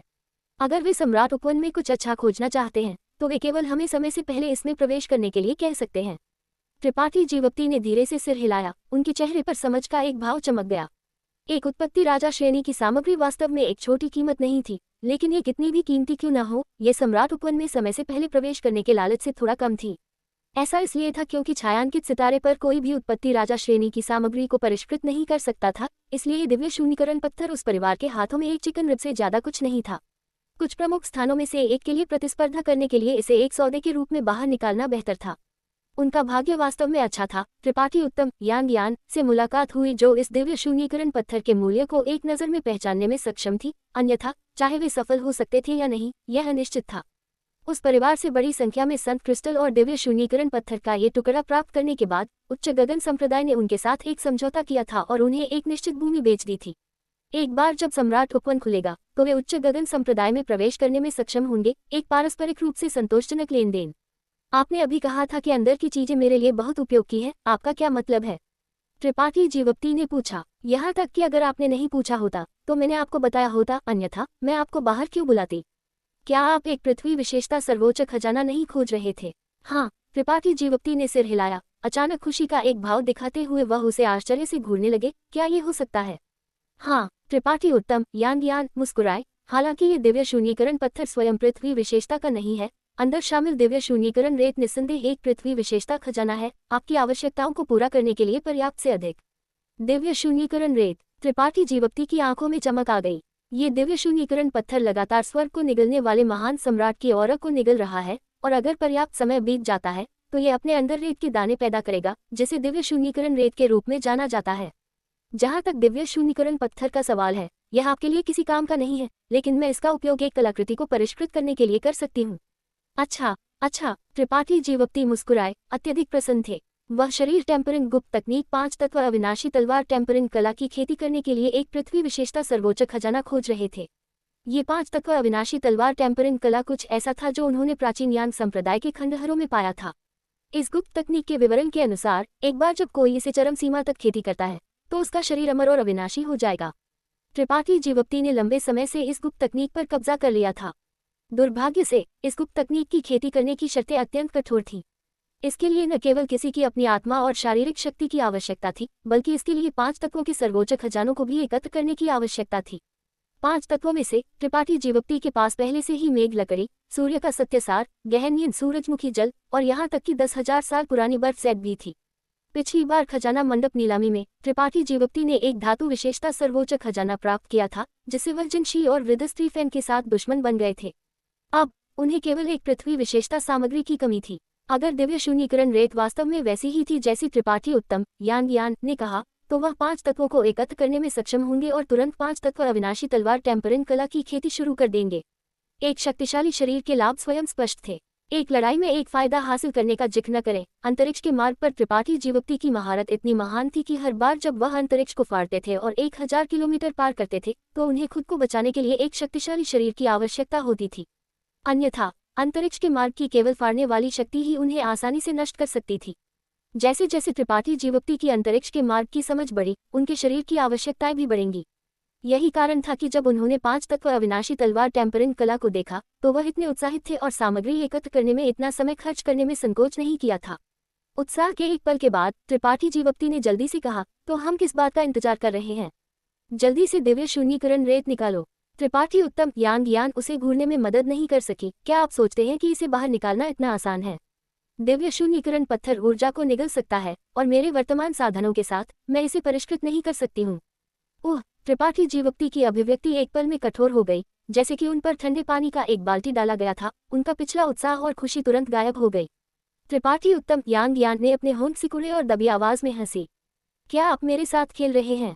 त्रिपाठी जीवप्ती क्रोधित थे। उसे इस तरह देखकर वह कैसे नहीं जान सकते थे कि उसके पास पहले से ही एक कार्ड था। अगर वह वास्तव में दिव्य शून्यकरण रेत नहीं निकाल सकती थी तो वह उन्हें यहाँ क्यों बुलाती? मैंने अभी तक पूरा नहीं किया है। त्रिपाठी उत्तम यांग यान ने एक गर्वित अभिव्यक्ति पहनी और अब उसे संदेह में रखने की कोशिश नहीं की, गंभीरता से कहते हुए, हाँ, मेरे वर्तमान साधनों के साथ मैं दिव्य शून्यकरण पत्थर को परिष्कृत नहीं कर सकती हूँ और उससे दिव्य शून्यकरण रेत नहीं निकाल सकती हूँ, लेकिन ये कर सकता है। ऐसा कहते हुए त्रिपाठी उत्तम यांग यान ने मेज पर बैठी पत्थर की नेवला की ओर इशारा किया। त्रिपाठी जीवप्ती की आंखों में चमक आ गई। जैसा कि कहा जाता है, दर्शक स्पष्ट रूप से नहीं देख सकता है। वह वास्तव में पत्थर की नेवला की खनिज सार को निगलने और इसे शुद्ध करने की सहज दिव्य तकनीक के बारे में भूल गए थे। दिव्य शून्यकरण पत्थर वास्तव में एक बहुत ही उच्च श्रेणी का था, लेकिन ये पत्थर की नेवला की इसे निगलने और परिष्कृत करने की क्षमता का विरोध नहीं कर सका। आखिरकार पत्थर की नेवला हजार भ्रम रंगीन कांच पर्वत जैसी जगह में भी स्वतंत्र रूप से प्रवेश कर सकता था, तो एकमात्र दिव्य शून्यीकरण पत्थर इसे कैसे बाधित कर सकता था। लेकिन मुझे आपको पहले बताना होगा, हालांकि दिव्य शून्यीकरण पत्थर निश्चित रूप से दिव्य शून्यीकरण रेत पैदा करेगा, उनके आधार पर उत्पन्न दिव्य शून्यीकरण रेत की मात्रा भी अलग अलग होगी। हो सकता है कि एक ही दिव्य शून्यीकरण पत्थर में केवल 2-3 दाने ही हो, जो आपकी आवश्यकताओं को पूरा करने के लिए पर्याप्त नहीं होंगे, या हो सकता है कि और अधिक हो। ये सब आपकी पसंद पर निर्भर करता है, इसलिए मैंने क्यूएनए को आपको बाहर बुलाने के लिए कहा था। त्रिपाठी जीवप्ती ने भान से कुड़ी। वह स्वाभाविक रूप से समझते थे कि त्रिपाठी उत्तम यान ने क्या कहा था। पत्थर जितना पुराना होगा, उतना ही अधिक दिव्य शून्यीकरण रेत पैदा करेगा। ये एक स्वाभाविक बात थी। एक पल के लिए विचार करने के बाद त्रिपाठी जीवप्ती ने पूछा, दिव्य शून्यीकरण रेत का एक दाना पैदा होने में कितना समय लगता है? हे, इस तरह की चीज को पैदा होने में हजारों या यहाँ तक कि दसियों हजारों साल लगते हैं। अगर आप थोड़ी देर इंतजार करना चाहते हैं, तो मुझे डर है कि आपको बहुत बहुत लंबे समय तक इंतजार करना होगा। त्रिपाठी जीवप्ती की अभिव्यक्ति दृढ़ हो गई। वह पत्थर की नेवला की ओर मुड़े और अपने मन में उसे एक आदेश दिया, तो कहने के लिए और कुछ नहीं है। चलो इसे अभी करते हैं। एपिसोड 1434। त्रिपाठी जीवप्ती का आदेश मिलने के बाद पत्थर की नेवला तुरंत उठ गया, अपने दोनों मुट्ठियों से अपनी छाती थपथपाई और दिव्य शून्यीकरण पत्थर की ओर दौड़ पड़ा, उसे दोनों हाथों से उठाया और उसे अपने मुंह में ठूंस दिया। ईमानदारी से कहे तो पत्थर की नेवला का मुंह इतना बड़ा नहीं था, लेकिन अजीब बात यह थी कि वॉश बेसिन के आकार का दिव्य शून्यीकरण पत्थर उसके द्वारा निगल लिया गया, जिससे ये कसी यूं हक्का बक्का रह गई। 1 घंटे बाद पहले आसमानी मीनार के अंदर त्रिपाठी जीवप्ती अपने चेहरे पर खुशी की अभिव्यक्ति के साथ पालथी मारकर बैठ गए। उनके सामने कुल 6 प्रकार की सामग्रियां थीं। उनमें से एक पेड़ था जो पूरी तरह से जीवन शक्ति से भरा हुआ था और बिजली से चमक रहा था। उसके हरे पत्ते बिजली की चापों के साथ स्पंदित होते दिखाई दे रहे थे। यह मेघ लकड़ी थी जिसे त्रिपाठी जीवप्ती ने लंबे समय से संरक्षित रखा था। यह मेघ लकड़ी 10वीं कोटि के राक्षस पशु मेघलुवान के मृत्यु के बाद उसके शरीर और राक्षस कोर का संघनन थी। मूल्य के मामले में ये 10वीं कोटि के राक्षस पशु के राक्षस कोर से कहीं अधिक मूल्यवान थी। हालांकि इसमें बिजली थी, इसका सार अभी भी एक लकड़ी विशेषता सामग्री था। एक हथेली के आकार का गहन सोना का टुकड़ा था जिसे उन्होंने खजाना मंडप नीलामी में 70 मिलियन संत क्रिस्टल में खरीदा था। सोना शक्ति जो उससे निकली वह तेज थी और लगभग ठोस थी, जिससे त्रिपाठी जीवप्ती की त्वचा में दर्द हो रहा था। दूध या सफेद तरल का एक बोतल भी था जो एक ठंडी ठंडक छोड़ रहा था। ये गहन नील सूरजमुखी जल था जिसका उपयोग त्रिपाठी जीवप्ती ने पहले नहीं किया था और देखने में कम से कम 1 दर्जन बूंदें थीं। एक विशाल बर्फ सैद अधिष्ठान भी था जो शुद्ध और असामान्य दिखता था, लेकिन अगर कोई इसे अपनी दिव्य चेतना से झुलाता था तो इसमें शामिल ठंडक किसी की दिव्य चेतना को जमाने के लिए पर्याप्त थी। बर्फ सैद अधिष्ठान के शीर्ष पर एक बच्चे के सिर के आकार का एक ज्वलंत लाल धातु का टुकड़ा था। नग्न आंखों से इसे देखते हुए कोई भी इसमें कुछ खास नहीं देख पाएगा, लेकिन इसमें शामिल झुलसाने वाली गर्मी चौंकाने वाली थी। 10,000 साल पुरानी बर्फ सैद अधिष्ठान और सूर्य का सत्यसार। इसके अलावा कंकड़ का एक छोटा ढेर था। इन चीजों में से 100 से अधिक थे और हालांकि वे साधारण कंकड़ से अलग नहीं दिखते थे, वे वास्तव में दिव्य शून्यीकरण रेत थे जो पत्थर की नेवला ने दिव्य शून्यीकरण पत्थर से निकाले थे। ये तथ्य कि दिव्य शून्यीकरण पत्थर के इस टुकड़े ने वास्तव में इतने सारे दिव्य शून्यीकरण पत्थर पैदा किए थे, न केवल त्रिपाठी जीवप्ती को अत्यधिक प्रसन्न किया, बल्कि त्रिपाठी उत्तम यान भी गुप्त रूप से चकित थी। उसने सोचा था कि अगर 20 से 30 दिव्य शून्यीकरण पत्थर होंगे तो अच्छा होगा, लेकिन अंतिम संख्या वास्तव में उसकी अपेक्षा से कई गुना अधिक थी। धातु, लकड़ी, पानी, आग, पृथ्वी, एक अतिरिक्त प्रकार का पानी तत्व सर्वोच्च खजाना भी था। 6 प्रकार की सामग्रियां, उनमें से हर एक अमूल्य थी और खोजने में अत्यंत कठिन थी, लेकिन इस समय वे सभी त्रिपाठी जीवप्ती के सामने रखी गई थी। वह खुश क्यों नहीं होंगे? उनके साथ वह 5 तत्व अविनाशी तलवार टेम्परिन कला का अभ्यास करने में सक्षम होंगे। इन सामग्रियों में से शुद्ध मूल्य के मामले में मेघ लकड़ी और गहन सोना निस्संदेह थोड़ा कम थे, लेकिन उनमें से सबसे मूल्यवान एक बच्चे के सिर के आकार का सूर्य का सत्यसार था। आखिरकार सूर्य का सत्यसार सितारों को परिष्कृत करने वाले एक पौराणिक मास्टर का उत्पाद था। अगर सूर्य के सत्यसार के इतने छोटे टुकड़े में शामिल ऊर्जा फूट पड़ती थी तो यह आसानी से पूरे छायांकित सितारे को नष्ट कर सकती थी। अपने सामने इन सामग्रियों को देखते हुए त्रिपाठी जीवप्ती ने एक गहरी सांस ली और अपने उत्साह को शांत किया। उनकी भान थोड़ी सिकुड़ गई क्योंकि उन्होंने विचार किया। 5 तत्व अविनाशी तलवार टेम्परिन कला एक गुप्त तकनीक थी जो विशेष रूप से किसी के शरीर को शांत करने के लिए थी। त्रिपाठी जीवप्ती को ये प्राप्त हुए एक लंबा समय हो गया था, इसलिए उन्होंने स्वाभाविक रूप से इसका पूरी तरह से अध्ययन किया था। सख्ती से बोले तो ये गुप्त तकनीक बहुत गहन नहीं थी, इसके विपरीत ये सरल और समझने में आसान थी। एकमात्र कठिन हिस्सा सामग्री एकत्र करना और इसकी खेती करना था। इसके अलावा इस गुप्त तकनीक की खेती करने के लिए विभिन्न सामग्रियों का उपयोग करने से अलग अलग परिणाम मिलेंगे। ये 5 तत्व अविनाशी तलवार टेम्परिन कला के सबसे लचीले पहलू में से एक था। दूसरे शब्दों में, सामग्री की श्रेणी जितनी अधिक होगी, खेती के प्रभाव उतने ही बेहतर होंगे। किसी और चीज का जिक्र न करें, सूर्य का सत्य सार उपलब्ध सर्वश्रेष्ठ सामग्रियों में से एक माना जा सकता है। गहन नींद, सूरजमुखी जल और दिव्य शून्यीकरण रेत दोनों लगभग विलुप्त हो गए थे, और हालांकि मेघ लकड़ी और गहन सोना थोड़ा कम थे, उनकी श्रेणी निश्चित रूप से कम नहीं थी। इन सामग्रियों का उपयोग करके खेती करने से त्रिपाठी जीवोक्ति का शुरुआती बिंदु निश्चित रूप से बहुत अधिक था। त्रिपाठी जीवोक्ति को विश्वास था कि भले ही सितारा प्रदेश में कहीं और एक खेती करने वाले को 5 तत्व अविनाशी तलवार टेम्परेंट कला मिल जाए, उन्हें जरूरी नहीं कि वही फायदा होगा। उत्साहित महसूस करते हुए त्रिपाठी जीवोक्ति ने मौके पर ही एक आत्मा सारणी को उकेरना शुरू कर दिया। अगर कोई 5 तत्व अविनाशी तलवार टेम्परेंट कला की खेती करना चाहता था तो उन्हें एक विशेष आत्मा सारणी का उपयोग करने की आवश्यकता थी। इस संबंध में गुप्त तकनीक ने स्पष्ट रूप से बताया कि एक आत्मा सारणी को कैसे उकेरना है और इसे कैसे सक्रिय करना है। हालांकि त्रिपाठी जीवोक्ति आत्मा सारणियों में कुशल नहीं थे, त्रिपाठी उत्तम ज्ञान के साथ इतने लंबे समय तक रहने के बाद उन्होंने उनकी एक बुनियादी समझ विकसित कर ली थी, इसलिए उनके लिए एक आत्मा सारणी को उकेरना कठिन नहीं था। संत क्रिस्टल स्रोत के टुकड़ों को एक व्यवस्थित तरीके से रखा गया था, जबकि धातु, लकड़ी, पानी, आग और पृथ्वी की सामग्रियों को भी आवश्यकताओं के अनुसार व्यवस्थित किया गया था। 2 दिनों बाद त्रिपाठी जीवोक्ति ने संतुष्टि के साथ 5 तत्व अविनाशी सारणी को देखा, जिसे उन्होंने बड़ी मेहनत से व्यवस्थित किया था। ये सुनिश्चित करने के लिए कि कोई गलती न हो, सावधानीपूर्वक निरीक्षण करने के बाद त्रिपाठी जीवोक्ति आत्मा सारणी के केंद्र में कूद गए और पालथी मारकर बैठ गए। अपने अंतरिक्ष वलय को आकस्मिक रूप से पहुंचते हुए त्रिपाठी जीवोक्ति ने कुछ आत्मा गोलियां निकाली और उन्हें अपनी जीभ की नोक पर रखा, इससे पहले कि उन्होंने अपनी आंखें बंद कर ली और 5 तत्व अविनाशी तलवार टेम्परेंट कला का संचलन किया। अपनी संत शक्ति को जोरदार ढंग से धक्का देते हुए उस स्थान के साथ जहां त्रिपाठी जीवोक्ति बैठे थे केंद्र के रूप में उनके चारों ओर की जमीन अचानक चमक उठी, क्योंकि जटिल और रहस्यमय रून्स की एक श्रृंखला दिखाई दी। ये रून्स बड़े और छोटे दोनों थे, एक अथाह आभा छोड़ रहे थे। वेंग, एक कांपने वाली आवाज गूंज उठी, क्योंकि 5 तत्व अविनाशी सारणी के केंद्र में रखे गए संत क्रिस्टल स्रोत एक चकाचौंध भरी चमक के साथ खिल गए। उनमें शामिल शुद्ध ऊर्जा बाहर निकली और रून्स के साथ बहना शुरू कर दिया। संत क्रिस्टल स्रोत से ऊर्जा के साथ पूरक होने के बाद त्रिपाठी जीवोक्ति द्वारा व्यवस्थित 5 तत्व अविनाशी सारणी तुरंत सक्रिय हो गई। एक अवर्णीय भावना ने त्रिपाठी जीवोक्ति के शरीर को भर दिया, क्योंकि एक सरल और वीरान आभा ने पूरे पहले आसमानी मीनार को भर दिया। ऐसा लग रहा था कि इस क्षण में त्रिपाठी जीवोक्ति एक प्राचीन युग में लौट आए थे।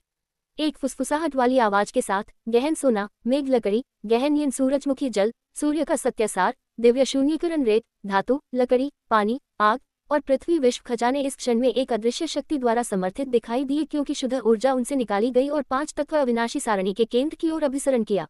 ये केंद्र वहां था जहां त्रिपाठी जीवोक्ति थे। पूरा तियानई महल एक पल में रंगीन हो गया। सियान मेघ लकड़ी सार, सुनहरा गहन सोना सार, सफेद गहन नींद सूरजमुखी जल सार, लाल सूर्य का सत्य सार, पीला दिव्य शून्यीकरण रेत सार, उनमें से सभी आध्यात्मिकता रखते दिखाई दिए, क्योंकि वे त्रिपाठी जीवोक्ति के शरीर में घुस गए। एक पल में त्रिपाठी जीवोक्ति कांपने लगे, क्योंकि उनकी बंद आंखें खुल गईं। एक धीमी दहाड़ अनजाने में उनके गले से निकल गई, एक घायल जानवर की तरह पागलपन से अपने घावों को चाटते हुए।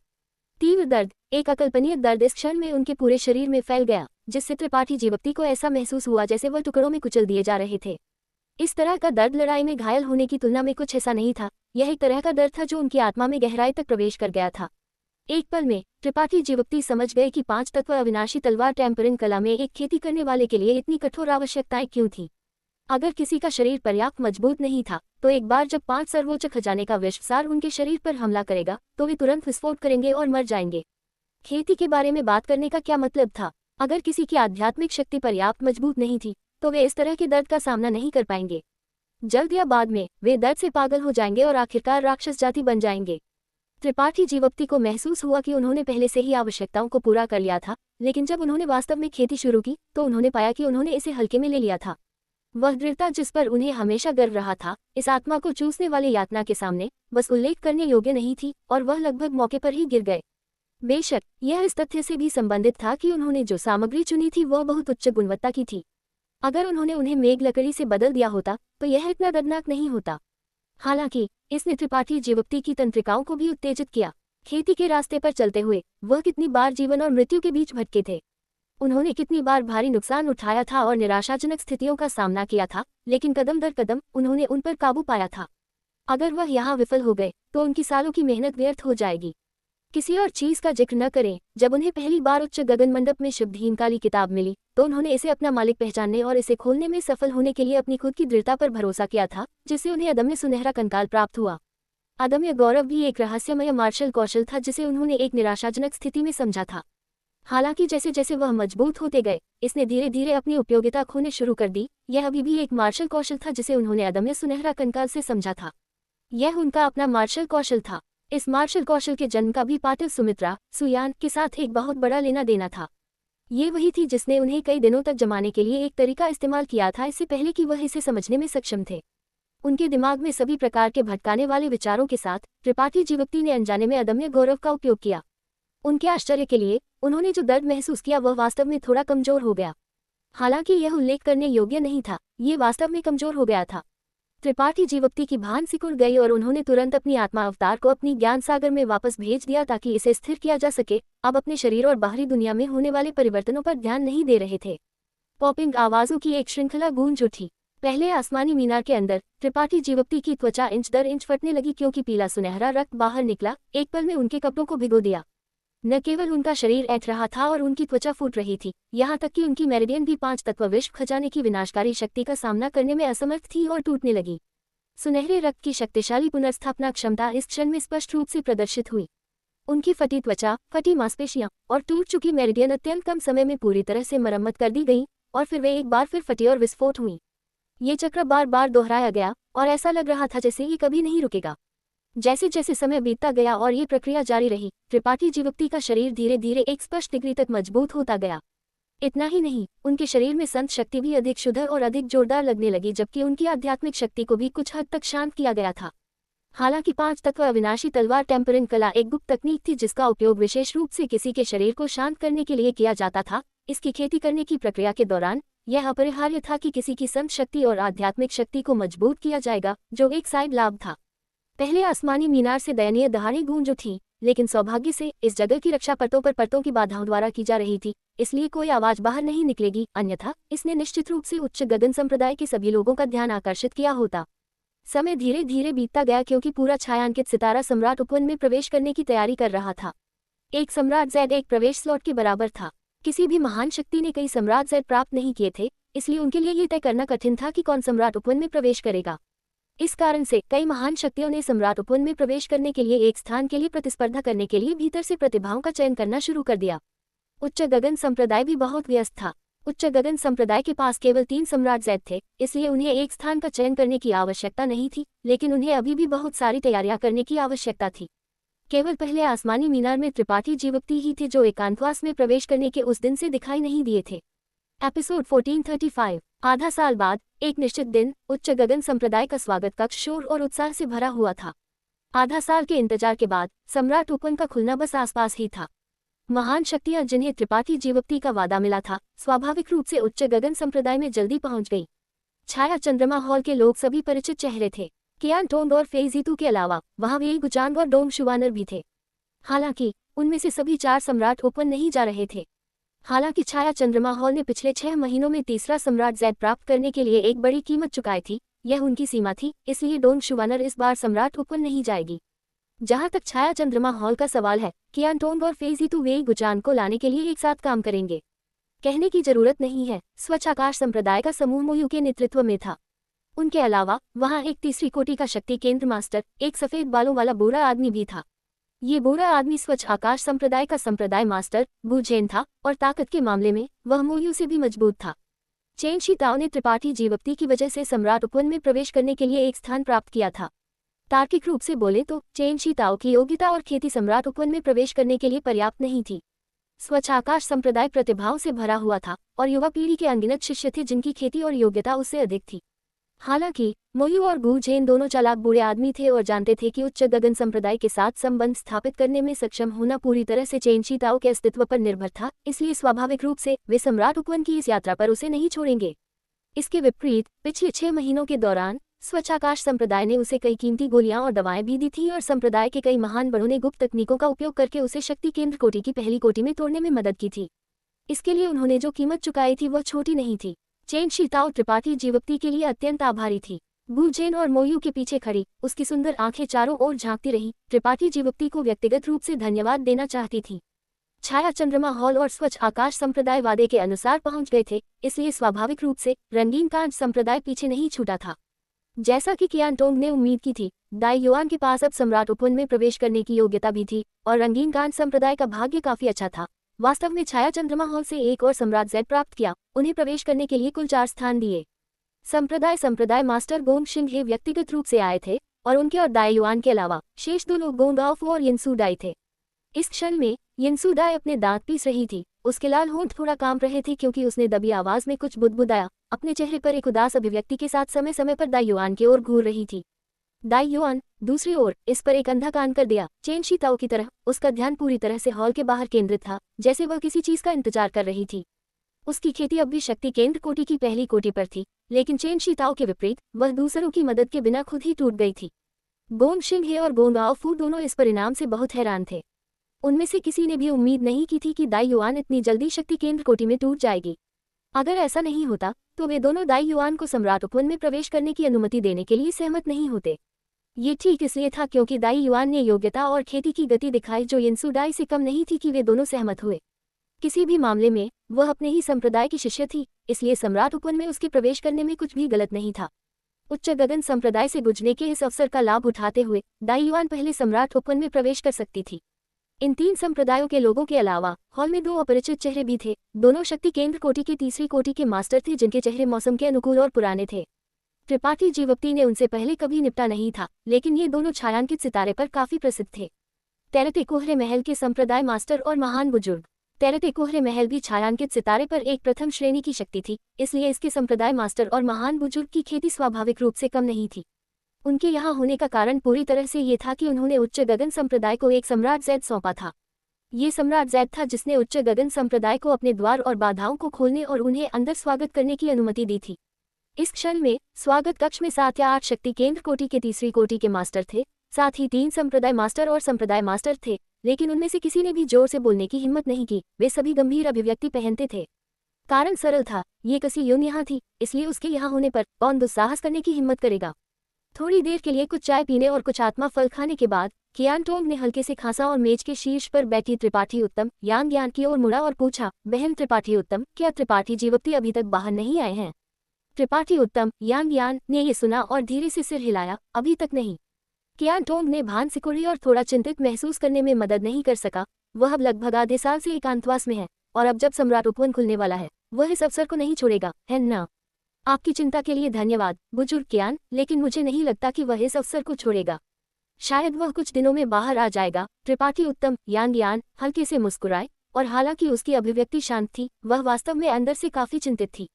वह स्वाभाविक रूप से जानती थी कि त्रिपाठी जीवप्ती एकांतवास में क्यों गए थे। वह सम्राट उपवन खुलने से पहले अपनी ताकत में सुधार करना चाहते थे, लेकिन अब तक पहले आसमानी मीनार से कोई हलचल नहीं हुई थी, इसलिए वह वास्तव में नहीं जानती थी कि चीजें सुचारू रूप से चल रही हैं या नहीं। त्रिपाठी उत्तम यांग यान जांच करना चाहती थी, लेकिन उन्हें परेशान करने के बारे में भी चिंतित थी, इसलिए वह केवल धैर्यपूर्वक इंतजार कर सकती थी। हर कोई दूर से एक मेहमान है, इसलिए आप पहले अपने निवास पर वापस जाकर आराम कर सकते हैं। सम्राट उपवन खुलने से पहले निश्चित रूप से एक स्वर्गीय अभिव्यक्ति होगी, इसलिए जब वह समय आएगा तो निकलना बहुत देर नहीं होगी। त्रिपाठी उत्तम यांग यान अब उप संप्रदाय मास्टर थी, इसलिए उसके शब्द पहले की तुलना में बहुत अधिक उपयुक्त थे। ये सुनकर हर किसी ने एक दूसरे पर एक नजर डाली। इससे पहले कि वे उठ गए, अपना धन्यवाद व्यक्त किया और उच्च गगन संप्रदाय ने उनके लिए तैयार किए गए निवासों पर वापस जाने की तैयारी की। लेकिन इससे पहले कि हर कोई स्वागत कक्ष छोड़ सके, विश्व ऊर्जा आभा अचानक हिल गई। उपस्थित हर कोई एक शीर्ष मास्टर था और विश्व ऊर्जा आभा में परिवर्तनों के प्रति अत्यंत संवेदनशील था, इसलिए हालांकि ये परिवर्तन मामूली था, यह अभी भी उनमें से सभी के द्वारा देखा गया था। हर किसी के चेहरे बदल गए और अब त्रिपाठी उत्तम यांग यान के साथ सौहार्द विनिमय करने का समय नहीं था। उनके आंकड़े चमके क्योंकि वे स्वागत कक्ष से बाहर दौड़ पड़े और आकाश की ओर देखा। आकाश में अंतराल जो 1 दर्जन किलोमीटर से अधिक व्यास में था, अभी भी वहां था। सूर्य के प्रकाश को नीचे चमकने और उच्च गगन संप्रदाय की वनस्पति को पोषण देने की अनुमति देता था। हालांकि यह सामान्य से अलग नहीं लगता था। हर कोई हवा में दबाव की भावना महसूस कर सकता था, जैसे कोई तूफान आ रहा था। जल्द ही ये भावना स्पष्ट हो गई क्योंकि विश्व ऊर्जा आभा उछलने लगी, एक जंगली घोड़े की तरह जो अपनी लगाम से टूट गया था, जिससे हर किसी का दिल धड़कने लगा। ये है गोंग शिंगहे की आंखें सिकुड़ गई क्योंकि उनके चेहरे पर आश्चर्य का एक भाव दिखाई दिया। पिता, क्या ये एक संकेत है कि सम्राट उपवन खुलने वाला है? गोंग आओफू ने धीरे से पूछा। उसकी सुंदर आंखें उत्साह से भरी हुई थी।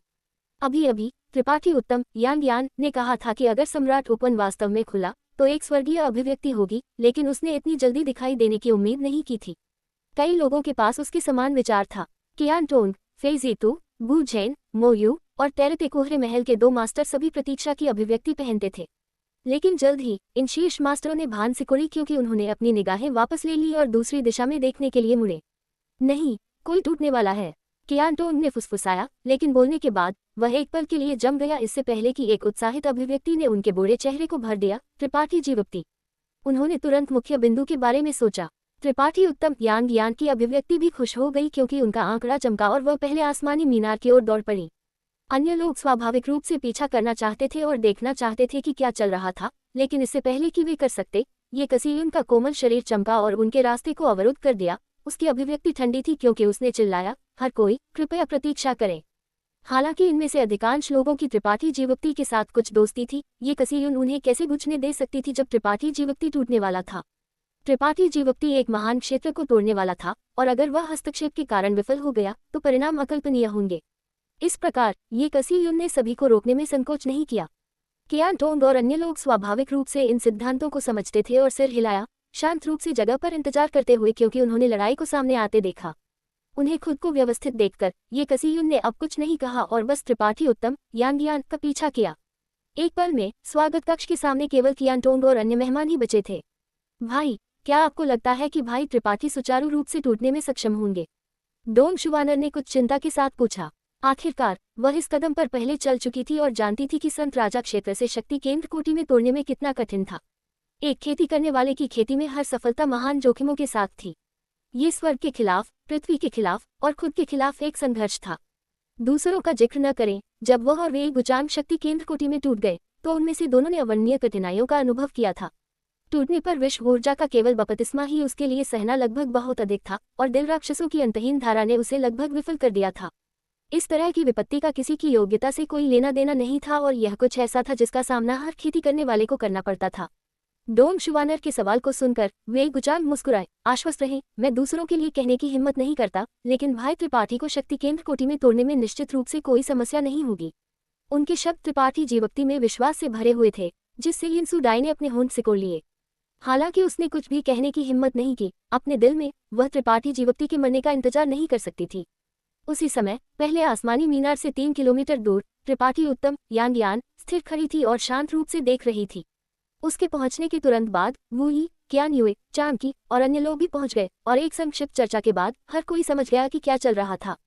त्रिपाठी जीवप्ती को परेशान होने से रोकने के लिए आदेश पारित किए गए कि किसी को भी पहले आसमानी मीनार के 3 किलोमीटर के भीतर पहुंचने की अनुमति नहीं दी जाएगी। सभी शिष्यों को किसी भी बुरी इच्छा वाले व्यक्ति को अंदर घुसने से रोकने के लिए इलाके में गश्त करना था।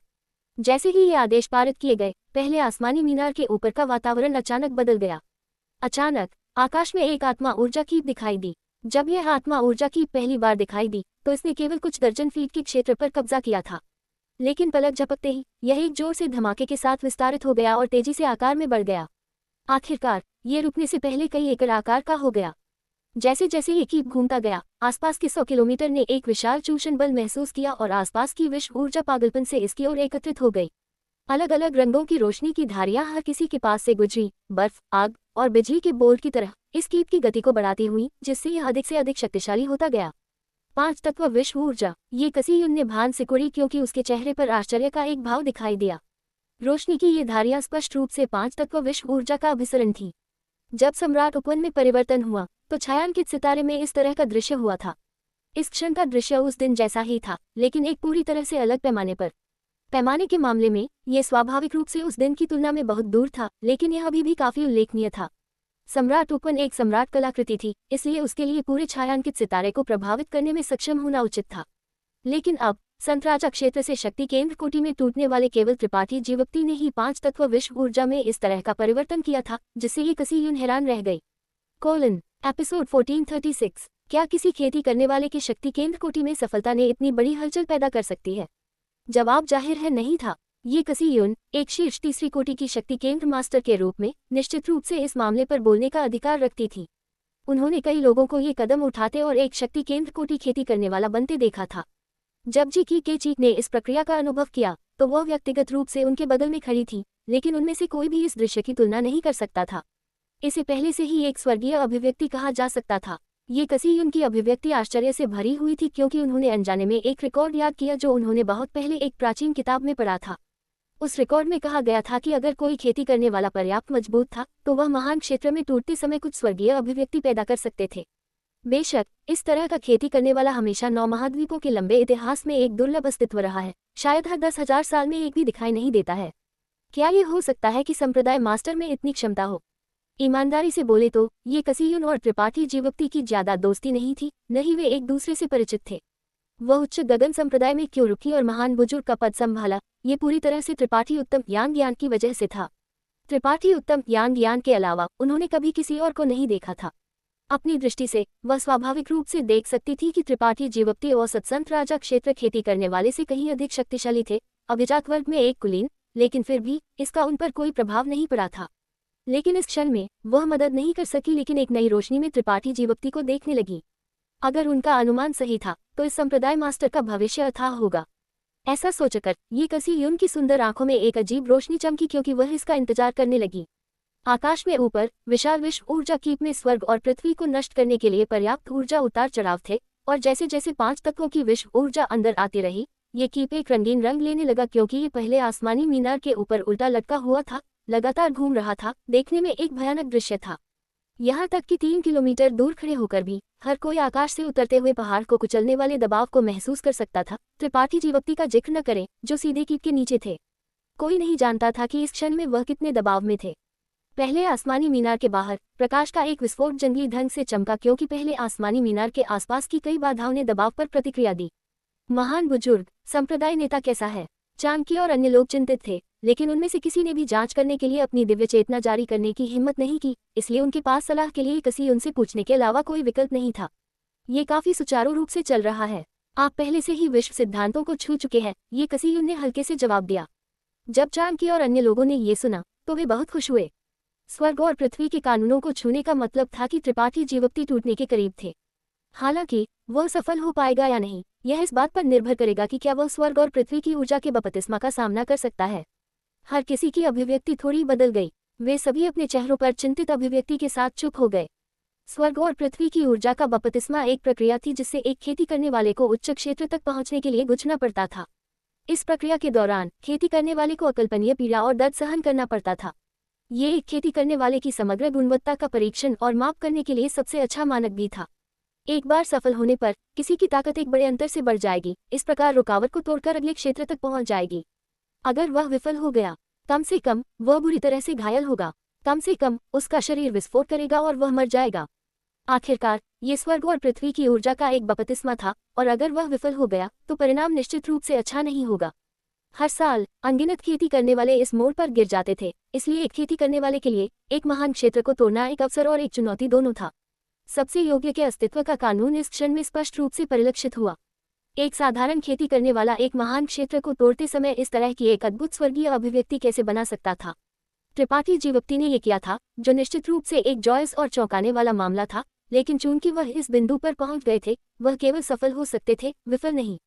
जिस हद तक विश्व ऊर्जा इस क्षण में एकत्र हो रही थी, उससे देखते हुए अगर त्रिपाठी जीवक्ति विफल हो गए तो केवल एक ही परिणाम होगा, उनकी आत्मा नष्ट हो जाएगी। आखिरकार रंगीन विश्व ऊर्जा कीप में शामिल शक्ति बहुत अधिक थी। कुछ ऐसा नहीं था जिसका सामना एक संत राजा क्षेत्र खेती करने वाला कर सके। जैसे ही हर कोई चिंता कर रहा था, आकाश में विशाल विश्व ऊर्जा कीप अचानक बदल गई, जैसे पहले आसमानी मीनार के अंदर कुछ इसे आकर्षित कर रहा था। विश्व ऊर्जा कीप वास्तव में तेजी से घूमना शुरू कर दिया, और जैसे ही यह घूमा, स्वर्ग और पृथ्वी की एक विशाल मात्रा में ऊर्जा कीप की दिशा में नीचे गिरने लगी। कोई ठहराव नहीं था, कोई ठहराव नहीं था। जैसे यह एक लंबे समय से गति संचित कर रहा था, बस इस एक विस्फोट के लिए। पहले आसमानी मीनार के आसपास की बाधाओं की परतें कागज की तरह थी, इस विशाल विश्व ऊर्जा के एक ही झटके का सामना करने में असमर्थ थी और तुरंत टूट गईं। 5 रंगीन विश्व ऊर्जा, जिसने यहाँ तक कि ये कसीयुन को भी डर से पीला कर दिया, सीधे पहले आसमानी मीनार में गिर गई और जल्द ही गायब हो गई। विशाल विश्व ऊर्जा की एक गति से सिकुड़ गया जो नग्न आंखों को दिखाई देता था, और कुछ ही सांसों में यह आकार में सिकुड़ गया था। संप्रदाय मास्टर चाणक्य और अन्य लोग डर में चिल्लाए, उनके चेहरे पूरी तरह से बदल गए। स्वर्ग और पृथ्वी की ऊर्जा वास्तव में बाढ़ की तरह नीचे गिर रही थी। इसने उन्हें अपनी आंखों पर विश्वास करने में असमर्थ कर दिया। उनमें से सभी शक्ति केंद्र कोटि में टूट चुके थे और इस प्रक्रिया का अनुभव पहले कर चुके थे। लेकिन उस समय उन्होंने विश्व ऊर्जा के एक बपतिस्मा का अनुभव किया था, जो बिजली के बोल्ट की तरह था, जो उनके शरीरों में गिरता था, और हालांकि ये शक्तिशाली था, इसने उन्हें सांस लेने और समायोजित करने का समय दिया था। उनके सामने का दृश्य हालांकि जाहिर है ऐसा नहीं था। नतीजतन त्रिपाठी जीवप्ती के पास सांस लेने का जरा सा भी अवसर नहीं था। यहाँ तक कि अगर त्रिपाठी जीवप्ती मजबूत थे, इतने विशाल विश्व ऊर्जा कीप के सामने वह कैसे जीवित रह सकते थे। चाणक्य और अन्य लोगों के चेहरे एक पल में पीले पड़ गए, सहज रूप से सोचते हुए कि त्रिपाठी जीवप्ती इस बार मर गए थे। ये कसी भी अपवाद नहीं थी, एक लंबी आह भरी, क्योंकि उनके चेहरे पर निराशा का एक निशान चमक गया। उन्होंने सोचा था कि उन्हें एक अद्वितीय प्रतिभा मिली है जो केवल हर 10,000 साल में एक बार दिखाई देगी, लेकिन पता चला कि दूसरा पक्ष बस एक पल की चमक था। लेकिन जल्द ही उनकी भान सिकुड़ गई, क्योंकि उनके सुंदर आंखों में एक चमकीली रोशनी चमकी और उनके चेहरे पर आश्चर्य का एक भाव दिखाई दिया। ऐसा इसलिए था क्योंकि विशाल आध्यात्मिक शक्ति कीप गायब नहीं हुआ था, इसके बजाय यह अभी भी नीचे गिर रहा था। आध्यात्मिक शक्ति की यह चौंकाने वाली मात्रा गिरती रही। कीप के अंदर से बहरा करने वाली गड़गड़ाहट की आवाजें आईं। वह मरा नहीं है, ये कसीयुन ने आश्चर्य में अपनी भान उठाए। अगर त्रिपाठी जीवप्ती मर गए होते तो उनकी सफलता के कारण हुई विश्व ऊर्जा अभिव्यक्ति स्वाभाविक रूप से गायब हो जाती, लेकिन चूंकि यह विश्व ऊर्जा कीप अभी भी मौजूद था, इसका मतलब था कि वह मरा नहीं था और इसके बजाय विश्व ऊर्जा के एक बपतिस्मा से गुजर रहा था। ये एक महान क्षेत्र को तोड़ने में भी एक प्रमुख कदम था। ध्यान से सुनते हुए ये कसीयुन ने रणभूमि की गड़गड़ाहट के साथ मिली हुई एक दबी और असहनीय दहाड़ को स्पष्ट रूप से सुना। निश्चित रूप से वह मरा नहीं था। ये कसीयुन की सुंदर आंखें चमक उठी, क्योंकि उन्होंने अपना सिर त्रिपाठी उत्तम यान ज्ञान की ओर मोड़ा, केवल ये जानने के लिए कि वह खुद से भी अधिक शांत थी, जैसे उन्होंने इसकी उम्मीद की थी। हालांकि करीब से निरीक्षण करने पर ये कसीयुन ने पाया कि त्रिपाठी उत्तम यान ज्ञान की नाजुक मुट्ठी चुपचाप कस दी गई थी और उनकी आंखें चिंता और घबराहट से भरी हुई थी। उच्च गगन संप्रदाय का समूह तनाव में था, जबकि छाया चंद्रमा हॉल, स्वच्छ आकाश संप्रदाय, रंगीन कांच संप्रदाय और तैरते कोहरे महल के मास्टर सभी हैरान थे। बुजुर्ग, क्या भाई त्रिपाठी इस तरह के विश्व ऊर्जा बपतिस्मा का सामना कर सकते हैं? वेई गुचांग ने उत्सुकता से पूछा। ये बूढ़ा मास्टर कोई निर्णय लेने की हिम्मत नहीं करता, लेकिन चूंकि चीजें इस बिंदु तक पहुंच गई हैं, अगर वह इसे सहन नहीं कर सकता तो वह मर जाएगा। कियानटोंग ने भान सिकुड़ी और आह भरी। उन्होंने उम्मीद नहीं की थी कि त्रिपाठी जीवप्ती की शक्ति केंद्र कोटि में सफलता इस तरह का एक अजीब दृश्य पैदा करेगी, इसलिए वह उनकी चिंता किए बिना नहीं रह सके। यह जरूरी नहीं है कि वह इसे सहन नहीं कर सकते, स्वच्छ आकाश संप्रदाय के संप्रदाय मास्टर गुझेन ने सोच समझकर कहा। अगर उनका शरीर पर्याप्त मजबूत है तो वह कम समय में इस विश्व ऊर्जा को स्वीकार करने में सक्षम होंगे, लेकिन ये बहुत कठिन होगा। हालांकि धुंधले महल के महल मास्टर और महान बुजुर्ग ने कुछ नहीं कहा। जब उनमें से दोनों ने उस दिशा में देखा तो उनकी अभिव्यक्ति अनिश्चितता के साथ चमक गई। वे अत्यंत हैरान थे। जहां तक रंगीन कांच संप्रदाय के गोंग शिंघे और गोंग आओफू का सवाल है, एक दूसरे पर एक नजर डालने के बाद पिता और बेटी की जोड़ी की आंखों में आश्चर्य दिखाई दिया। उन्होंने पहले सोचा था कि उच्च गगन संप्रदाय की प्रसिद्धि पूरी तरह से उस विशेष भूभाग के कारण थी जिस पर उसने कब्जा किया था और ये कसीयुन जो यहाँ तैनात थी, लेकिन अब ऐसा लगता था कि इस उच्च गगन संप्रदाय के संप्रदाय मास्टर एक साधारण व्यक्ति नहीं थे, इसलिए उन्हें उसकी पुनर्जांच करना आवश्यक था। अगर वह यहाँ गिर जाते तो स्वाभाविक रूप से हर कोई खुश होगा। स्वर्ग युद्ध संघ छायांकित सितारे पर पर्याप्त से अधिक था, इसलिए गोंग शिंघे नहीं चाहते थे कि इस तरह की एक और महान शक्ति दिखाई दे। अगर यह संप्रदाय मास्टर वास्तव में सफल हो गया तो उनके साथ अच्छे संबंध बनाए रखना आवश्यक होगा।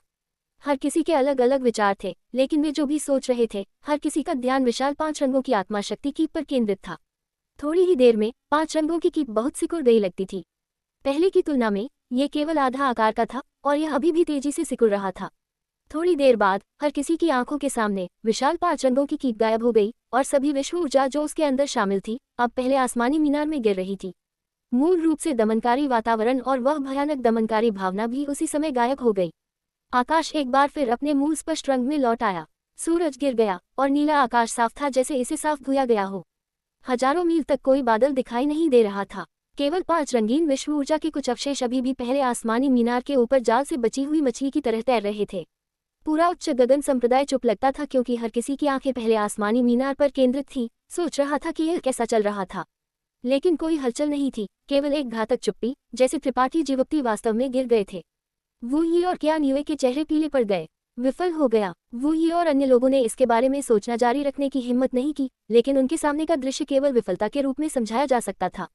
कोई भी खेती करने वाला इतने कम समय में इतनी विशाल मात्रा में विश्व ऊर्जा बपतिस्मा का सामना नहीं कर सकता था, यहाँ तक कि एक तीसरी कोटि का शक्ति केंद्र मास्टर भी नहीं, अकेले त्रिपाठी जीवप्ती को छोड़ दी जो मूल रूप से केवल एक शिखर संत राजा थे।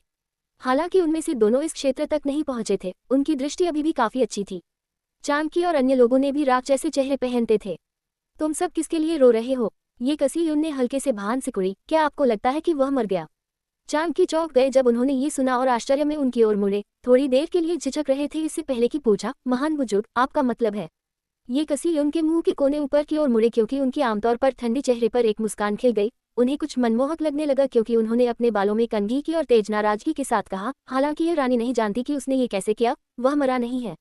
वह न केवल मरा नहीं है बल्कि वह काफी आराम से रह रहा है।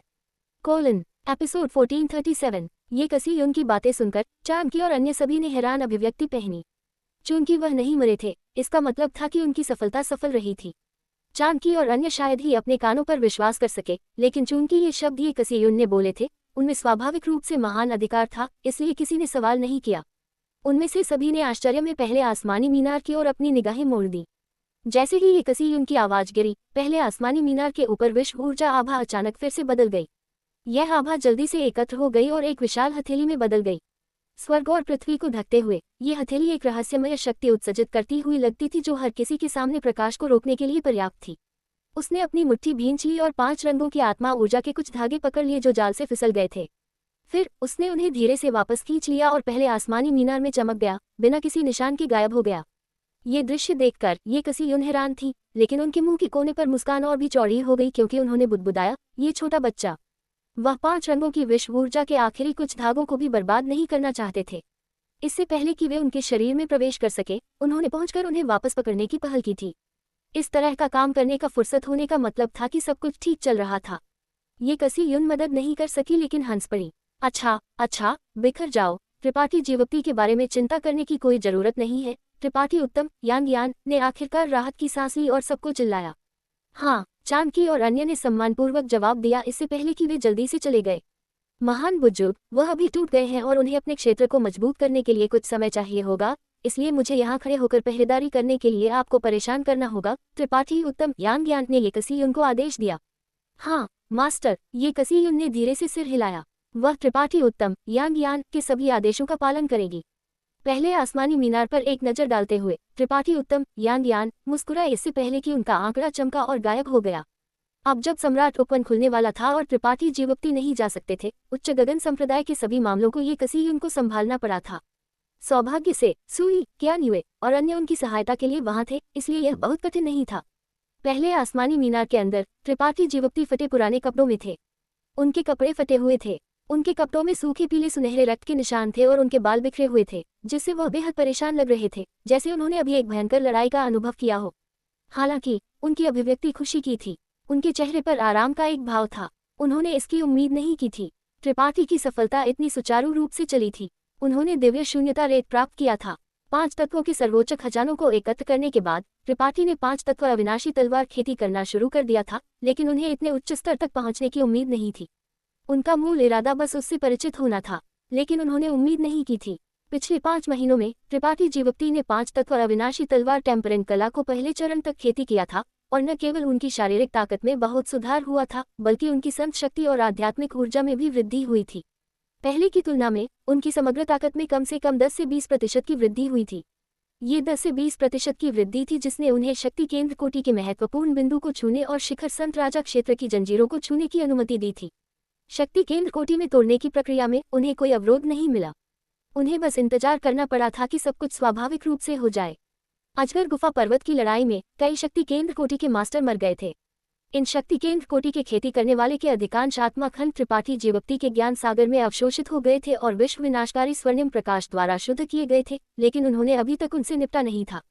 इन खेती करने वाले के आत्मा खंडों को अवशोषित करने और स्वर्गीय मार्ग और मार्शल दाव में उनकी अंतर्दृष्टि प्राप्त करने के बाद त्रिपाठी जीवप्ती की सफलता स्वाभाविक रूप से आई। हालांकि ये सफलता पहले से थोड़ी अलग थी। पहले कभी भी उनके चारों ओर 5 रंगों की आभा एकत्र नहीं हुई थी। त्रिपाठी जीवप्ती नहीं जानते थे क्यों, लेकिन उन्होंने स्पष्ट रूप से अनुमान लगाया था कि इसका उनकी 5 तत्व अविनाशी तलवार टेम्परेंट कला से कुछ लेना देना था। सामान्य तौर पर बोले तो इस सफलता को एक संयोग माना जा सकता है। जब स्थितियां सही थी तो सफलता स्वाभाविक रूप से मिली। यह उनकी पिछली योजनाओं से पूरी तरह से अलग था। इससे पहले त्रिपाठी जीवप्ती टूटने के लिए एकांतवास में चले गए थे और यहाँ तक कि गोली शिराओं के साथ एक उत्पत्ति संघनित गोली भी तैयार की थी। लेकिन मनुष्य प्रस्ताव करता है, ईश्वर निपटान करता है, और उनकी सभी तैयारियां बेकार थीं। ये एक अच्छी बात थी, इसलिए स्वाभाविक रूप से त्रिपाठी जीवप्ती बहुत खुश थे। अब उन्होंने 5 तत्व अविनाशी तलवार टेम्परेंट कला को पहले चरण तक खेती किया था, लेकिन पौराणिक अमर शरीर अभी भी बेहद दूर था। इस गुप्त कला में कुल 9 चरण थे, प्रत्येक पिछले की तुलना में अधिक कठिन था। अगर वह इसे शिखर तक खेती करना चाहते थे तो वह नहीं जानते थे कि इसमें कितना समय या कितने 5 तत्व सर्वोच्च खजाने लगेंगे। पहले चरण तक खेती करने के बाद त्रिपाठी जीवक्ति ने जानबूझकर अपने पास मौजूद 5 तत्व सर्वोच्च खजानों की जांच की। उच्चतम श्रेणी के सूर्य के सच्चे सार में ज्यादा बदलाव नहीं हुआ लगता था, लेकिन अन्य नहीं थे। गहरे सोने के स्रोत की ताकत बहुत कम हो गई थी, और इसी तरह गरज लकड़ी, गहरे इन सूरजमुखी पानी की 3 बूंदें और 20 से अधिक दिव्य शून्यता रेत के दाने। ये कीमत छोटी नहीं थी, लेकिन इससे कोई फर्क नहीं पड़ा। शेष सामग्री त्रिपाठी जीवक्ति की खेती को दूसरे या यहाँ तक कि तीसरे चरण तक समर्थन देने के लिए पर्याप्त थी, खासकर सूर्य का सच्चा सार, जिसका उपयोग बहुत लंबे समय तक किया जा सकता था। एक बफर के रूप में बहुत समय के साथ त्रिपाठी जीवक्ति अन्य 5 तत्व प्रतिस्थापनों को ढूंढ सकते थे। इसमें जल्दी करने की कोई जरूरत नहीं थी। ऐसा सोचकर त्रिपाठी जीवक्ति ने अपना हाथ बढ़ाया और एक विचार के साथ उनके हाथ पर अचानक प्रकाश का एक 5 रंगों का द्रव्यमान दिखाई दिया। प्रकाश का ये द्रव्यमान केवल एक अंडे के आकार का था और इसमें कुल 5 परतें थीं, सोने, नीले, सफेद, लाल और पीले का मिश्रण, जिससे इसे एक सुंदर रूप मिलता था। 5 तत्व अविनाशी तलवार शक्ति। 5 महीने 5 तत्व अविनाशी तलवार टेम्परन कला की खेती करने में खर्च करने के बाद ये गुप्त कला न केवल किसी के शारीरिक शरीर को शांत कर सकती थी, किसी के शारीरिक शरीर की ताकत को बहुत बढ़ा सकती थी, बल्कि किसी को 5 तत्व अविनाशी तलवार शक्ति की खेती करने की भी अनुमति देती थी। तलवार शक्ति 5 तत्वों के अभिसरण से बनी थी, इसलिए इसे एक दूसरे के साथ जोड़ा और फ्यूज किया जा सकता था या अलग से जारी किया जा सकता था। इसके अनंत उपयोग थे और यह सदा परिवर्तनशील था। हालांकि उनके हाथ में 5 तत्व अविनाशी तलवार शक्ति अभी भी थोड़ी कमजोर थी, एक चूजे की तरह जो अभी अपने खोल से टूटा था, हवा और बारिश के अत्याचार का सामना करने में असमर्थ था, इसलिए यह शायद लड़ाई में ज्यादा भूमिका नहीं निभाएगा। हालांकि इसने प्रयोग करने की त्रिपाठी जीवक्ति की इच्छा को बाधित नहीं किया। एक विचार के साथ एक सुनहरी रोशनी तुरंत 5 रंगों के प्रकाश के द्रव्यमान से बाहर निकली और त्रिपाठी जीवक्ति के सामने मुड़ गई, एक छोटी सुनहरी तलवार में बदल गई। हालांकि तलवार छोटी थी, इसमें शामिल तीखेपन को कम नहीं आंका जा सकता था। ये गहरे सोने के स्रोत से घनीभूत धातु विशेषता अविनाशी तलवार शक्ति थी, इसलिए इसमें एक बेहद मजबूत आक्रामक क्षमता थी। जाओ, त्रिपाठी जीवक्ति ने जोर से सांस ली और अपनी उंगली से इशारा किया, जिससे छोटी सुनहरी तलवार थोड़ी काम गई, इससे पहले कि गायब हो जाए, तुरंत पहले आसमानी मीनार की शेष बाधाओं को पार करते हुए और कुछ किलोमीटर दूर उड़ते हुए, अपनी दिव्य चेतना के साथ इसे लॉक करते हुए, त्रिपाठी जीवक्ति स्वाभाविक रूप से इस छोटी सुनहरी तलवार के उड़ान पथ को स्पष्ट रूप से देखने में सक्षम थे और खुशी की अभिव्यक्ति उनके चेहरे पर दिखाई दी। हालांकि उन्होंने इसकी हत्या शक्ति का परीक्षण नहीं किया था, इसकी गति काफी तेज थी, जिससे इसे बचना असंभव हो गया था। एक और विचार के साथ छोटी सुनहरी तलवार वापस उड़ गई, जैसे यह उनकी बाह थी और उनके दिमाग से जुड़ गई। त्रिपाठी जीवक्ति एक अच्छे मिजाज में थे और एक एक करके शेष 4 प्रकार के अविनाशी तलवार शक्ति के साथ प्रयोग करना शुरू कर दिया। आखिरकार बेहद संतुष्ट हो गए। 5 प्रकार के अविनाशी तलवार शक्ति में से प्रत्येक के अपने फायदे थे और यह कहना मुश्किल था कि कौन बेहतर था। धातु तलवार और अग्नि तलवार हत्या पर ध्यान केंद्रित करते थे, पूर्व तेज और तेज था जबकि बाद वाला शक्तिशाली था। पृथ्वी तलवार और जल तलवार रक्षा पर ध्यान केंद्रित करते थे, पूर्व मोटा और ठोस था जबकि बाद वाला नर्म और असीम था। लकड़ी तलवार तुलनात्मक रूप से मामूली थी, आक्रामक और रक्षात्मक शक्ति दोनों को केंद्रित करती थी, लेकिन इसे अभी भी कम नहीं आंका जा सकता था। इसके अलावा अगर किसी ने इन 5 प्रकार के अविनाशी तलवार शक्ति को एक निश्चित सीमा तक खेती किया, तो कोई 5 तत्व अविनाशी तलवार सरणी की व्यवस्था कर सकता था। इस तलवार सरणी के अंदर 5 तत्वों की शक्ति आपस में एक दूसरे को मजबूत और निष्क्रिय कर देगी। जब तक कोई तुरंत 5 तत्व अविनाशी तलवार शक्ति को तोड़ नहीं सकता, तब तक खेती में एक मामूली क्षेत्र उच्च प्रतिद्वंद्वी को भी बहुत कष्ट होगा अगर वे अंदर फंसे हुए थे। लंबे समय तक 5 तत्व अविनाशी तलवार शक्ति के साथ खुशी से प्रयोग करने के बाद त्रिपाठी जीवक्ति ने इसे अपने शरीर में वापस ले लिया। हालांकि यह गुप्त कला बेहद शक्तिशाली थी, इसके परिणामों को पूरी तरह से प्रदर्शित करने में 1 या 2 दिन से अधिक समय लगेगा और इसके लिए समय और संचय की आवश्यकता होगी। त्रिपाठी जीवक्ति इसके लिए मानसिक रूप से तैयार थे। अब जब वह शक्ति केंद्र कोटि में टूट गए थे, उनकी ताकत पहले से पूरी तरह से अलग थी। उनका पूरा शरीर शक्ति से भरा हुआ लगता था और उनके हर आंदोलन में एक शक्तिशाली आभा भरी हुई थी। ये शक्ति केंद्र कोटि था, छायांकित सितारे पर सबसे उच्च क्षेत्र। त्रिपाठी जीवक्ति के छायांकित सितारे क्षेत्र पर कदम रखे हुए 10 या 20 साल हो गए थे। उस समय वह दूसरी कोटि के संत क्षेत्र में बस एक छोटे चरित्र थे, लेकिन अब उन्होंने पहले से ही 2 महान क्षेत्रों को पार कर लिया था। हालांकि इस तरह की खेती की गति अभूतपूर्व नहीं हो सकती, यह निश्चित रूप से दुर्लभ थी। वेई गुचांग, डोंग शुवानर और अन्य लोग दिखने में त्रिपाठी जीवक्ति के समान लग सकते हैं, लेकिन वास्तव में वे त्रिपाठी जीवक्ति से बहुत बड़े थे। ये बस इतना था कि एक बार जब किसी खेती करने वाले की ताकत एक पर्याप्त उच्च स्तर तक पहुंच जाती है, तो उनकी उपस्थिति का पुराना दिखाई देना मुश्किल होगा। उनकी शक्तिशाली ताकत में बहते समय महान सम्राट के प्रभावों का विरोध करने का प्रभाव था। उदाहरण के लिए कियान टोंग और फेई जीतू जैसे किस चरित्र ने सैकड़ों सालों तक नहीं जिया था। अपने मिजाज को सुलझाते हुए त्रिपाठी जीवक्ति आत्मसंतुष्ट नहीं हुए। शक्ति केंद्र कोटि बस एक क्षेत्र था जिसकी खेती एक खेती करने वाला कर सकता था। इसके ऊपर अभी भी उत्पत्ति राजा क्षेत्र था, यहाँ तक कि उच्च क्षेत्र भी थे। कम से कम सितारा क्षेत्र के महान सम्राट उत्पत्ति राजा क्षेत्र से कहीं आगे के अस्तित्व थे। ये बस इतना था कि त्रिपाठी जीवक्ति अभी तक उस स्तर तक नहीं पहुंचे थे, इसलिए वह गहरे रहस्यों तक पहुंच नहीं सके। कई चीजें थी जिनकी उन्हें अब खेती करने की जरूरत थी, और उनमें से सभी में समय लगा। सुनहरे रक्त धागों को संघनित करना कोई बड़ी बात नहीं थी, क्योंकि उन्हें संघनित करने में ज्यादा समय नहीं लगा। एक बार जब एक सुनहरा रक्त धागा संघनित हो गया, तो जो कुछ बचा था वह त्रिपाठी जीवक्ति के लिए इसे अपने शरीर में पोषण देना था। ये प्रक्रिया जितनी देर तक चली, उनके सुनहरे रक्त धागे उतने ही शक्तिशाली हो जाएंगे। त्रिपाठी जीवक्ति को हरे ड्रैगन हड्डी तलवार के बारे में चिंता करने की जरूरत नहीं थी, क्योंकि उनके पास इसे परिष्कृत करने के लिए अग्निपक्षी कलाकृति आत्मा थी। विनाश की दानव आंख भी धीरे धीरे रंगीन कांच मनका के साथ विलय हो गई थी, और जैसे जैसे समय बीतता गया, विनाश का सुनहरा प्रकाश और रंगीन कांच दिव्य प्रकाश भी धीरे धीरे एक में विलय हो जाएगा। त्रिपाठी जीवक्ति को इस प्रक्रिया पर कुछ समय बिताने की जरूरत थी, क्योंकि उन्होंने केवल 2 गुप्त तकनीकों, अंतरिक्ष ब्लेड और 5 तत्व अविनाशी तलवार टेम्परिंग कला की खेती की थी। जैसा कि कहा जाता है, अधिक कौशल होना कभी भी बोझ नहीं होता है। त्रिपाठी जीवक्ति ने इसकी चिंता नहीं की, क्योंकि ये सभी गुप्त तकनीकें और तरीके उनके भविष्य से संबंधित थे। हालांकि वह किसी भी नए तरीकों या गुप्त तकनीकों को जोड़ने के लिए तैयार नहीं थे, जब तक उन्होंने उन लोगों की खेती की जो उनके पास वर्तमान में महान उपलब्धि चरण तक थे। कोई बात नहीं, ये दुनिया कितनी बड़ी थी, वह कहीं भी जा सकते थे जहां वह चाहते थे। ऐसा सोचकर त्रिपाठी जीवक्ति ने अपनी आंखें बंद कर ली, प्रत्येक हाथ में एक संत क्रिस्टल स्रोत का एक टुकड़ा रखा और अपने क्षेत्र को स्थिर करना शुरू कर दिया। अगले क्षेत्र में टूटना बहुत खतरनाक था। अगर किसी ने तुरंत अपनी खेती को स्थिर नहीं किया तो उनके लिए गिरना संभव था। कुछ दिन जल्दी से बीत गए। इस दिन त्रिपाठी जीवक्ति ने अचानक अपनी आंखें खोली और बाहर देखते हुए भान सिकुड़ी।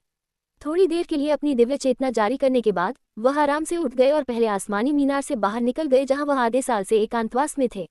इस क्षण में उच्च गगन संप्रदाय के विशाल वर्ग में सभी खेती करने वाले एकत्र हो गए थे, जिसमें न केवल उच्च गगन संप्रदाय के खेती करने वाले बल्कि कियांटोंग और अन्य भी शामिल थे।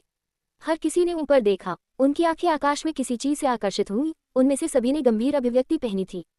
त्रिपाठी जीवक्ति अब शक्ति केंद्र कोटि के मास्टर है। ऐसा लगता है कि सम्राट ओपन का खुलना बस आसपास ही है। एपिसोड 1438 सम्राट ओपन का खुलना और दबाव में खेती। न केवल उच्च गगन संप्रदाय बल्कि छायांकित सितारे पर सभी खेती करने वाले इस समय एक ही स्थान पर घूर रहे थे। सम्राट उपवन। इस क्षण में सम्राट उपवन एक चकाचौंध भरी 5 रंगों की रोशनी में डूबा हुआ था, क्योंकि यह चुपचाप आकाश में ऊंचा तैर रहा था। बादल आगे बढ़ रहे थे, जिससे इसके माध्यम से देखना असंभव हो गया था।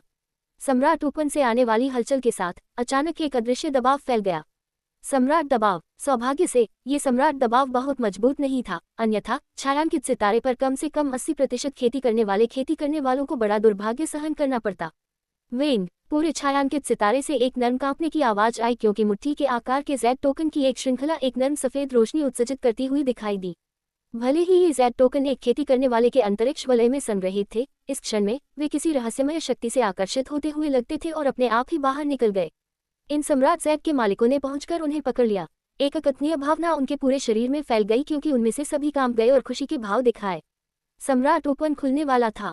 हालांकि किसी ने उन्हें ये जानकारी नहीं दी थी। जब उन्होंने अपने हाथों में सम्राट Z रखे तो उनमें से सभी ने एक ही समय में सम्राट ओपन के रहस्यों को महसूस किया। चूंकि सम्राट ओपन दिखाई दिया था, वे 2 से 3 साल से इंतजार कर रहे थे और अब यह आखिरकार खुलने वाला था। ये एक महान अवसर था जिसे अनगिनत लोग उत्साहित महसूस कर रहे थे। उच्च गगन संप्रदाय के अंदर त्रिपाठी जीवक्ति का आंकड़ा चमका और त्रिपाठी उत्तम, यांग और अन्य के बगल में दिखाई दिया। उनमें से सभी ने गंभीर अभिव्यक्ति के साथ ऊपर देखा। त्रिपाठी जीवक्ति, त्रिपाठी उत्तम, यांग ने बुलाया। उनके लाल होंठ थोड़ा खुल गए, लेकिन जैसे ही वह कुछ कहने वाली थी, त्रिपाठी जीवक्ति मुस्कुराए और कहा, मैं जानता हूँ। त्रिपाठी उत्तम, यांग ने धीरे से सिर हिलाया और अब कुछ नहीं कहा। हालांकि कियांटोंग और अन्य लोग त्रिपाठी जीवक्ति से पूछना चाहते थे कि उन्होंने अपनी खेती को कैसे स्थिर किया था। अब जाहिर है समय नहीं था, इसलिए उनमें से सभी चुप रहे। समय हर किसी की आंखों के सामने बीतना जारी रहा। आकाश में ऊपर सम्राट उपवन एक मोटी 5 रंगों की रोशनी में लपेटा हुआ था, जिससे इसे एक राजसी और शानदार रूप मिलता था। ज्यादा देर बाद नहीं, ये 5 रंगों की रोशनी अचानक सम्राट उपवन में गिर गई, जैसे कि यह उसके द्वारा अवशोषित हो रही हो। इसके तुरंत बाद प्रकाश के 3 सफेद स्तंभ बाहर निकल गए, सम्राट उपवन के नीचे से सीधे नीचे की ओर शूटिंग करते हुए। इसकी गति अविश्वसनीय रूप से धीमी थी। ये देखकर त्रिपाठी जीवक्ति का दिल कांप गया और उनकी अभिव्यक्ति थोड़ा बदल गई। पिछली बार जब एक सम्राट Z दिखाई दिया था, एक समान स्थिति उत्पन्न हुई थी। नतीजतन अजगर गुफा पर्वत की पहाड़ की रक्षा करने वाली सरनी टूट गई थी और अब प्रकाश का एक स्तंभ दिखाई दिया था। और 3 पर, क्या उच्च गगन संप्रदाय को वही भाग्य सहन करना पड़ेगा? सौभाग्य से त्रिपाठी जीवोक्ति की चिंताएं निराधार थीं। हालांकि प्रकाश के 3 स्तंभ सीधे नीचे की ओर शूट करते थे, वे केवल हवा के बीच तक फैले इससे पहले कि रुक जाएं। प्रकाश के स्तंभों के गायब होने के बाद कुछ हवा के बीच में छोड़ दिया गया लगता था, एक चकाचौंध भरी रोशनी उत्सर्जित करते हुए। हर किसी ने अपनी सांस रोक ली और उस दिशा में देखा। हालांकि वे बहुत दूर थे, वहां मौजूद लोगों की ताकत कमजोर नहीं थी। स्वाभाविक रूप से ये स्पष्ट रूप से देखा जा सकता था कि 3 प्रकाश किरणों के गायब होने के बाद जो कुछ छोड़ दिया गया था, वे 3 सफेद जेड डिस्क जैसी वस्तुएं थीं जो अजीब तरह से हवा में निलंबित थीं। ये बड़ा नहीं लगता था, केवल कुछ दर्जन फीट की त्रिज्या पर कब्जा कर रहा था। सफेद जेड डिस्क पर रहस्यमय और गहन रेखाएं चमकती थीं और यह स्पष्ट था कि इस पर एक उत्तम आत्मा सनी उत्कीर्ण थी। हालांकि उनके बीच की दूरी का अनुमान कम से कम 100 किलोमीटर था।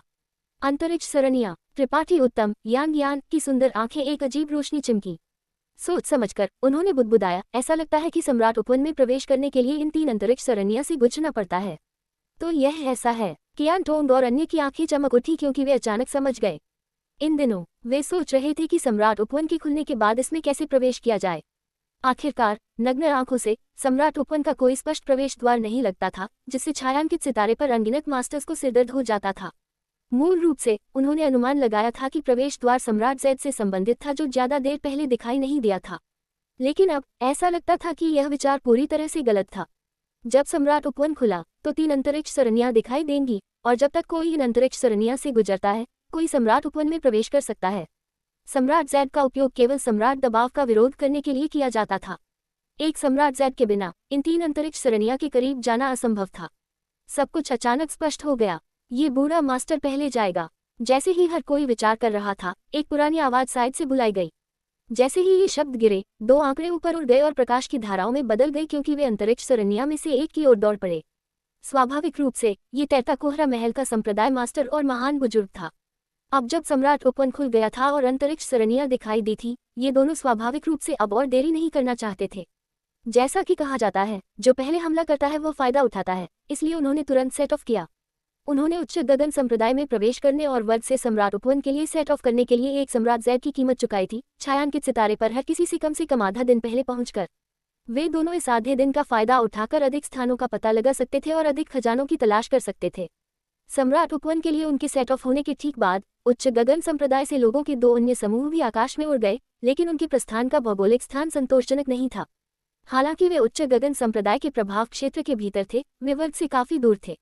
लोगों के इन 2 समूहों ने स्वाभाविक रूप से अपने प्रस्थान का स्थान उच्च गगन संप्रदाय से खरीदने के लिए एक बड़ी कीमत चुकाई थी। त्रिपाठी जीवोक्ति ने अपने दिव्य शून्यता रेत को इन 2 समूहों में से एक से प्राप्त किया था। उसी समय लियुयान रेगिस्तान के बाहर विभिन्न बल, बड़े और छोटे, जो लंबे समय से इंतजार कर रहे थे, एक के बाद एक आकाश में उड़ गए, बहुरंगीन रोशनी की धारियों में बदल गए। हालांकि अगर वे सम्राट उपवन और अंतरिक्ष सरनिया के करीब जाना चाहते थे, तो उन्हें पहले 3 तेजस्वी ज्वाला छल्लों द्वारा गठित बाधा को दरकिनार करना होगा, जिसमें बहुत समय लगेगा। ये देखकर कि तैरता कोहरा महल के 2 पहले पहुंच गए थे, कियान टोंग मदद नहीं कर सके, लेकिन उत्सुकता से त्रिपाठी जीवोक्ति को देखा। त्रिपाठी जीवोक्ति स्वाभाविक रूप से जानते थे कि उनका क्या मतलब है और मुस्कुराए, चलो हम भी चलते हैं। कियान टोंग बहुत खुश हुए और तुरंत अपनी संत शक्ति को फेजीतू के साथ धक्का दिया। वे गुचान को इसमें लपेट लिया और ऊपर उड़ गए। रंगीन कांच संप्रदाय के चारों ने करीब से पीछा किया, जबकि स्वच्छ आकाश संप्रदाय के 3 भी पीछे नहीं रहने वाले थे। बुजुर्गों, जब हम दूर हों तो मुझे संप्रदाय की देखभाल करने के लिए आपको परेशान करना होगा। त्रिपाठी जीवोक्ति ने चाणकी और अन्य को देखा और फुसफुसाया। हाँ संप्रदाय मास्टर, चाणकी और अन्य ने एकजुट होकर जवाब दिया। वास्तव में उन्हें निर्देश देने के लिए ज्यादा कुछ नहीं था। उच्च गगन संप्रदाय की इस यात्रा पर त्रिपाठी जीवोक्ति, त्रिपाठी उत्तम, यांग यान और ये कसी उन सभी को सम्राट उपवन के लिए निकलना था। हालांकि पीछे छोड़े गए लोगों की ताकत ज्यादा नहीं थी। उच्च गगन संप्रदाय का भौगोलिक स्थान विशेष था, इसलिए भले ही कोई इस पर हमला करना चाहता था, वे 3 तेजस्वी ज्वाला छल्लों द्वारा गठित बाधा को तोड़ नहीं पाएंगे। उच्च गगन संप्रदाय को बेहद सुरक्षित कहा जा सकता था। चलो चलते हैं। त्रिपाठी जीवोक्ति ने त्रिपाठी उत्तम, यांग यान पर एक नजर डाली इससे पहले कि उनका आंकड़ा चमका। अगले पल में त्रिपाठी जीवोक्ति गायब हो गए और जब वह फिर से दिखाई दिए तो वह पहले से ही 1000 मीटर दूर थे। त्रिपाठी जीवोक्ति नहीं जानते थे कि त्रिपाठी उत्तम, यांग यान ने किस तरीके का इस्तेमाल किया था, लेकिन उनकी गति त्रिपाठी जीवोक्ति से कम नहीं थी और वह जल्दी से उनके बगल में दिखाई दी। कहने की जरूरत नहीं है, ये कसीयुन एक शीर्ष तीसरी कोटि की शक्ति केंद्र मास्टर थी। अकेले गति के मामले में वह त्रिपाठी जीवोक्ति से भी तेज थी, इसलिए उनके और त्रिपाठी उत्तम, यांग यान के साथ बने रहना उनके लिए बेहद आसान था। तीनों सीधे ऊपर उड़ गए और दूसरों के तनाव और अपेक्षा के विपरीत, चाहे वह त्रिपाठी जीवोक्ति हो या त्रिपाठी उत्तम यान ज्ञान, उनमें से दोनों ने उदासीन अभिव्यक्ति पहनी थी। त्रिपाठी जीवोक्ति उत्सुक नहीं थी क्योंकि वह पहले ही एक बार सम्राट उपवन में प्रवेश कर चुके थे और इससे काफी परिचित थे। गारंटी के रूप में उनके पिछले अनुभव के साथ इस बार उनके लिए गहराई में जाना बहुत आसान होगा। त्रिपाठी उत्तम यान ज्ञान खुद महान सम्राटों में से एक का आत्मा क्लोन थी और सम्राट उपवन भी महान सम्राटों में से एक का निवास था। हालांकि ये कसी यून अब इसके बारे में ज्यादा नहीं जानती थी। जब तक वह इसके आंतरिक भाग में प्रवेश करती थी, उनकी सीलबंद यादें धीरे धीरे जागृत हो जाएंगी। सम्राट उपवन के बारे में उनसे ज्यादा कोई नहीं जानता था। उनके प्रभाव में ये कसी यून का उत्साह धीरे धीरे शांत हो गया। त्रिपाठी जीवोक्ति, आपकी वर्तमान क्षेत्र कैसा है? जैसे ही वे उड़ रहे थे, त्रिपाठी उत्तम यान ज्ञान ने अचानक चिंता से पूछा। मुझे अभी तक अपनी नींव को मजबूत करने का समय नहीं मिला है, लेकिन इससे कोई फर्क नहीं पड़ता। जब तक मैं कुछ लड़ाई लड़ता हूँ, ये पर्याप्त होना चाहिए। त्रिपाठी जीवोक्ति मुस्कुराए, इस मामले को गंभीरता से नहीं लेते हुए। सामान्य तौर पर बोले तो एक खेती करने वाले के एक नए महान क्षेत्र में टूटे के बाद उन्हें अपनी नींव को मजबूत करने के लिए एक निश्चित समय लगेगा। सबसे आम और भरोसेमंद तरीका स्वाभाविक रूप से ध्यान और खेती करना था। हालांकि दूसरों के साथ लड़ना भी एक विकल्प था। बेशक ये एक निश्चित मात्रा में जोखिम के साथ था। हालांकि त्रिपाठी जीवोक्ति ने परवाह नहीं की क्योंकि उन्हें पूरा भरोसा था कि वह लड़ाई में अपने क्षेत्र को मजबूत कर सकते हैं। अच्छा, यह अच्छा है। त्रिपाठी उत्तम यान ज्ञान ने धीरे से सिर हिलाया। बाकी का रास्ता शांत था क्योंकि तीनों ने पूरी ताकत से ऊपर की ओर उड़ान भरी। सम्राट उपवन उच्च गगन संप्रदाय के ऊपर ज्यादा दूर नहीं निलंबित लगता था, लेकिन वास्तव में इसकी ओर दौड़ने के बाद त्रिपाठी जीवोक्ति ने पाया कि यह वास्तव में सैकड़ों हजारों किलोमीटर दूर था। कोई फर्क नहीं पड़ता कि वह कैसे उड़े, ये हमेशा सीधे उनके ऊपर था।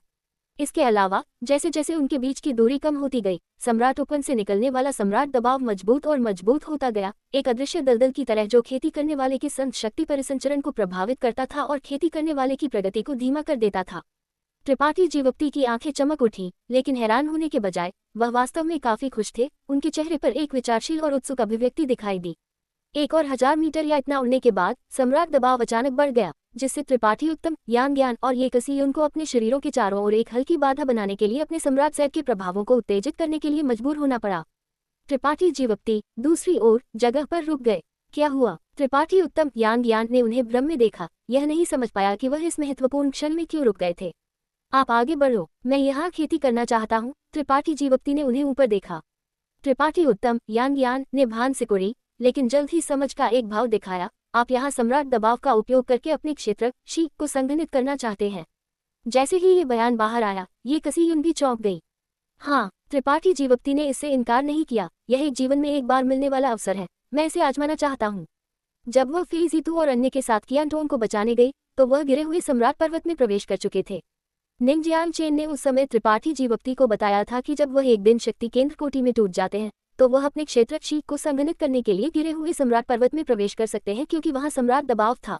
सम्राट दबाव की मदद से संघनित क्षेत्र शी अक्सर एक साधारण खेती करने वाले के क्षेत्र शी से कहीं अधिक मजबूत था और फायदे अकथनीय थे। हालांकि किसी ने कभी इसकी पुष्टि नहीं की थी, इसलिए कोई नहीं जानता था कि सच्चाई क्या थी। उस समय त्रिपाठी जीवोक्ति ने एक मानसिक नोट बनाया था कि भले ही ये सच था या नहीं, जब वह शक्ति केंद्र कोटि तक पहुंचेंगे तो वह निश्चित रूप से गिरे हुए सम्राट पर्वत जाएंगे। अगर चीजें उनके अनुमान के अनुसार थी, तो ये स्वाभाविक रूप से सबसे अच्छा होगा, लेकिन भले ही ऐसा नहीं था, इससे कोई फर्क नहीं पड़ा। किसी भी मामले में सम्राट दबाव में एक खेती करने वाले को उनके क्षेत्र शी को संघनित करने में मदद करने का प्रभाव था। ये कुछ ऐसा था जिसे हर कोई पहचानता था। हालांकि सम्राट उपवन के दिखाई देने के बाद से गिरे हुए सम्राट पर्वत में कोई सम्राट दबाव नहीं लगता था, इसलिए अगर त्रिपाठी जीवोक्ति अपने क्षेत्र शी को संघनित करने के लिए इस सम्राट दबाव का उपयोग करना चाहते थे, तो ये शायद उनका एकमात्र मौका था। अगर वह इस अवसर को चूक गए, तो एक समान अवसर फिर से ढूंढना असंभव होगा। त्रिपाठी जीवोक्ति इस अद्वितीय सम्राट दबाव का उपयोग अपने क्षेत्र शी को संघनित करने के लिए करेंगे। एपिसोड 1439 सम्राट दबाव में क्षेत्र शी का संघनन। सम्राट उपवन में विभिन्न खजानों और लाभों की तुलना में किसी की अपनी ताकत सबसे महत्वपूर्ण थी, जबकि बाकी सब बस बाहरी बल थे। क्या अधिक महत्वपूर्ण था? त्रिपाठी जीवोक्ति स्वाभाविक रूप से समझते थे। इस प्रकार भले ही वह सम्राट उपवन में 1 घंटे बाद प्रवेश करें, इससे कोई फर्क नहीं पड़ा। जब तक ये योजना सफल रही, उन्हें जो लाभ मिलेंगे वे उन खजानों से कहीं अधिक होंगे जो वह सम्राट उपवन में पा सकते थे। यह इन्हीं विचारों को ध्यान में रखकर था कि त्रिपाठी जीवोक्ति प्रयास करने के लिए उत्सुक थे। त्रिपाठी उत्तम यान ज्ञान का उन्हें रोकने का कोई इरादा नहीं था। एक पल के लिए झिझकते हुए इससे पहले कि कहा, तो फिर अपनी ताकत के अनुसार कार्य करें, लापरवाह न हों। मेरे पास रक्षा के लिए महान खड़िया है, इसलिए आपको किसी भी चीज के बारे में चिंता करने की जरूरत नहीं है। हम त्रिपाठी जीवप्ती ने धीरे से सिर हिलाया, इससे पहले कि ये किसी युन की ओर मुड़े और अपने हाथों को पकड़े। सीनियर, ये मैं त्रिपाठी उत्तम यांग ज्ञान को आप पर छोड़ता हूँ। आप आश्वस्त रह सकते हैं, जब तक इस रानी के पास एक सांस है कोई भी मास्टर को नुकसान नहीं पहुंचा सकता। ये कसी युन ने गर्व से घोषणा की। त्रिपाठी जीवप्ती मुस्कुराए और अपना हाथ हिलाया। चलो चलते हैं, अगर संभव हो तो मैं आपको सम्राट उपवन के अंदर ढूंढूंगा और आपसे मिलूंगा। त्रिपाठी उत्तम यांग यान ने उन पर एक नजर डाली और आगे उड़ान भरने से पहले उन्हें कुछ और सलाह दी। हालांकि एक क्षण बाद वह रुक गई और वापस चिल्लाई, त्रिपाठी जीवप्ती क्या हुआ? त्रिपाठी जीवप्ती ने उन्हें उलझन में देखा। पिछले कुछ दिन मुझे आपका धन्यवाद करना चाहिए। त्रिपाठी उत्तम यांग यान तेज मुस्कुराई और ये अजीब लगने वाले शब्द कहने के बाद उन्होंने फिर से सेट ऑफ किया और उड़ गई। त्रिपाठी जीवप्ती ने भौहें चढ़ा ली क्योंकि उन्होंने खाली हाथ उनकी पीठ को घूरना जारी रखा, ये सोचते हुए कि इस महिला का क्या मतलब था और वह अचानक इतनी दिखावटी क्यों हो गई थी। सिर हिलाते हुए त्रिपाठी जीवप्ती ने इसके बारे में ज्यादा न सोचने का फैसला किया। अभी सबसे महत्वपूर्ण बात सम्राट दबाव का उपयोग करके अपने क्षेत्र शी को संघनित करना था। ऐसा सोचकर त्रिपाठी जीवप्ती ने बेफिक्री से ऊपर की ओर उड़ना जारी रखा। क्षेत्र शी का संघनन। हर खेती करने वाला शक्ति केंद्र कोटि में टूटने के बाद अपने क्षेत्र शी को संघनित करना शुरू कर देगा। कोई भी अपवाद नहीं था, बल कुछ ऐसा था जिसे समझाना मुश्किल था। ये खेती करने वाले की अपनी शक्ति से अलग था। ये एक व्यक्ति के सार, शक्ति और आत्मा का उत्पाद था। एक बार सफलतापूर्वक खेती करने के बाद ये एक दुश्मन का सामना करते समय खेती करने वाले के लिए बहुत मददगार होगा। खेती करने वाला यहाँ तक कि सभी प्रकार की गुप्त कलाओं और दिव्य कौशलों को अपने बल में एकीकृत कर सकता था, जिससे उनका बल अकल्पनीय प्रभाव उत्पन्न कर सकता था। हालांकि क्षेत्र शी की खेती करना बेहद मुश्किल था और इसके लिए समझ और एकीकरण के कई सालों की आवश्यकता थी। केवल क्षेत्र शी को महान उपलब्धि चरण तक खेती करके ही एक खेती करने वाला उत्पत्ति राजा क्षेत्र में टूट सकता था। यह उन्नति के लिए आवश्यकताओं में से एक थी। छायांकित सितारे पर अनगिनत शक्ति केंद्र कोटि के खेती करने वाले थे और तीसरी कोटि के शक्ति केंद्र कोटि के खेती करने वालों की संख्या भी काफी बड़ी थी, लेकिन उनमें से केवल 1% ने अपने क्षेत्र शी को महान उपलब्धि चरण तक खेती किया था। ये कसीयुन निस्संदेह उनमें से एक थी। कियान टोंग और फेईजीतू के बारे में कहना मुश्किल था। वे महान उपलब्धि चरण तक पहुंच गए होंगे या नहीं भी पहुंचे होंगे। जिन शी और बुढ़िया फैंग जैसे विशेषज्ञ शायद इस स्तर पर नहीं थे। इसलिए भले ही 2 तीसरी कोटि के शक्ति केंद्र कोटि के मास्टर्स का एक ही खेती क्षेत्र था, वे जो ताकत प्रदर्शित कर सकते थे वह अलग होगी। इसका कारण क्षेत्र शी था। अगर एक शक्ति केंद्र कोटि का खेती करने वाला अपने क्षेत्र शी को संघनित कर सकता था तो उसकी लड़ाई प्रभावशीलता तेजी से बढ़ेगी, कम से कम 30% से 40% तक बढ़ जाएगी। 30 शिखर संत एकल पहली कोटि के संत राजा को हराने में सक्षम हो सकते हैं। हालांकि 30 शिखर संत राजा निश्चित रूप से एक पहली कोटि के शक्ति केंद्र कोटि के खेती करने वाले का प्रतिद्वंद्वी नहीं थे जो क्षेत्र शी रखते थे। अंतर स्पष्ट था क्योंकि एक बार जब कोई प्रतिद्वंद्वी के क्षेत्र शी में गिर जाता था, चाहे वह उनकी संत शक्ति का परिसंचरण हो या उनकी गुप्त तकनीकों की शक्ति, उन्हें बहुत कम कर दिया जाएगा जब तक कि उन्होंने विशेष रूप से क्षेत्र शी को तोड़ने के लिए डिजाइन की गई एक गुप्त तकनीक की खेती नहीं की हो, जैसे कि दानव रक्त मंदिर का दानव रक्त धागा। अपने क्षेत्र शी को कैसे संघनित किया जाए, इसके बारे में त्रिपाठी जीवप्ती के पास पहले से ही एक योजना थी। भले ही वह कुछ दिन पहले शक्ति केंद्र कोटि में टूटे थे, उन्होंने इतने सारे शक्ति केंद्र कोटि के मास्टर्स की आत्माओं को कुछ भी नहीं के लिए नहीं निगला था। इसके अलावा कियान टोंग, फेईजीतू, वे गुचांग और डोंग शुवानर का व्यक्तिगत अनुभव भी था। ये सभी उनके लिए बहुत मददगार रहे थे। त्रिपाठी जीवप्ती लंबे समय से तैयारी कर रहे थे और अब यह आखिरकार काम आया था। सम्राट दबाव का उपयोग। आकाश में ऊपर त्रिपाठी जीवप्ती का आंकड़ा एक तलवार की तरह सीधा था। उनकी संत शक्ति घनीभूत और गर्जन करती हुई उनके शरीर से होकर गुजर रही थी। उनके ऊपर एक अदृश्य सीढ़ी लगती थी जो उन्हें कदम दर कदम चढ़ने की अनुमति देती थी। उनका व्यवहार आरामदायक और थोड़े से दबाव के बिना था।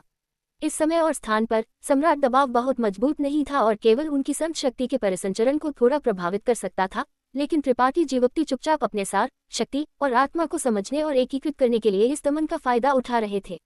जैसे ही वह चढ़ना जारी रखे, उनके शरीर को ढकने वाला सम्राट दबाव भी धीरे धीरे बढ़ता गया। धीरे धीरे एक बिंदु पर पहुंच गया जहां उनके लिए चलना भी मुश्किल था। उनके द्वारा उठाया गया हर कदम बहुत अधिक ताकत का उपयोग करता हुआ लगता था क्योंकि उनके शरीर से लगातार चटकने की आवाजें आ रही थी।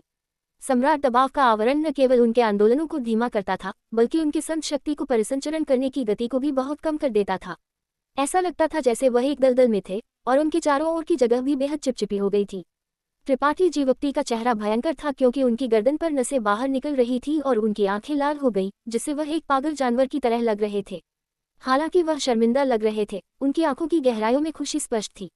अपने क्षेत्र शी को संघनित करने के लिए सम्राट दबाव का उपयोग करने का वास्तव में एक चमत्कारिक प्रभाव था। सम्राट दबाव जो उनके शरीर को ढक रहा था और उनके शरीर के हर हिस्से और हर कोशिका पर जबरदस्त दबाव डाल रहा था, एक जादुई उत्प्रेरक बन गया था जिससे उनके सार, शक्ति और आत्मा को सद्भाव के एक अभूतपूर्व स्तर तक पहुंचने की अनुमति मिली। इसने उन्हें स्पष्ट रूप से यह समझने की अनुमति दी कि क्षेत्र शी क्या था और इसे कैसे संघनित किया जाए।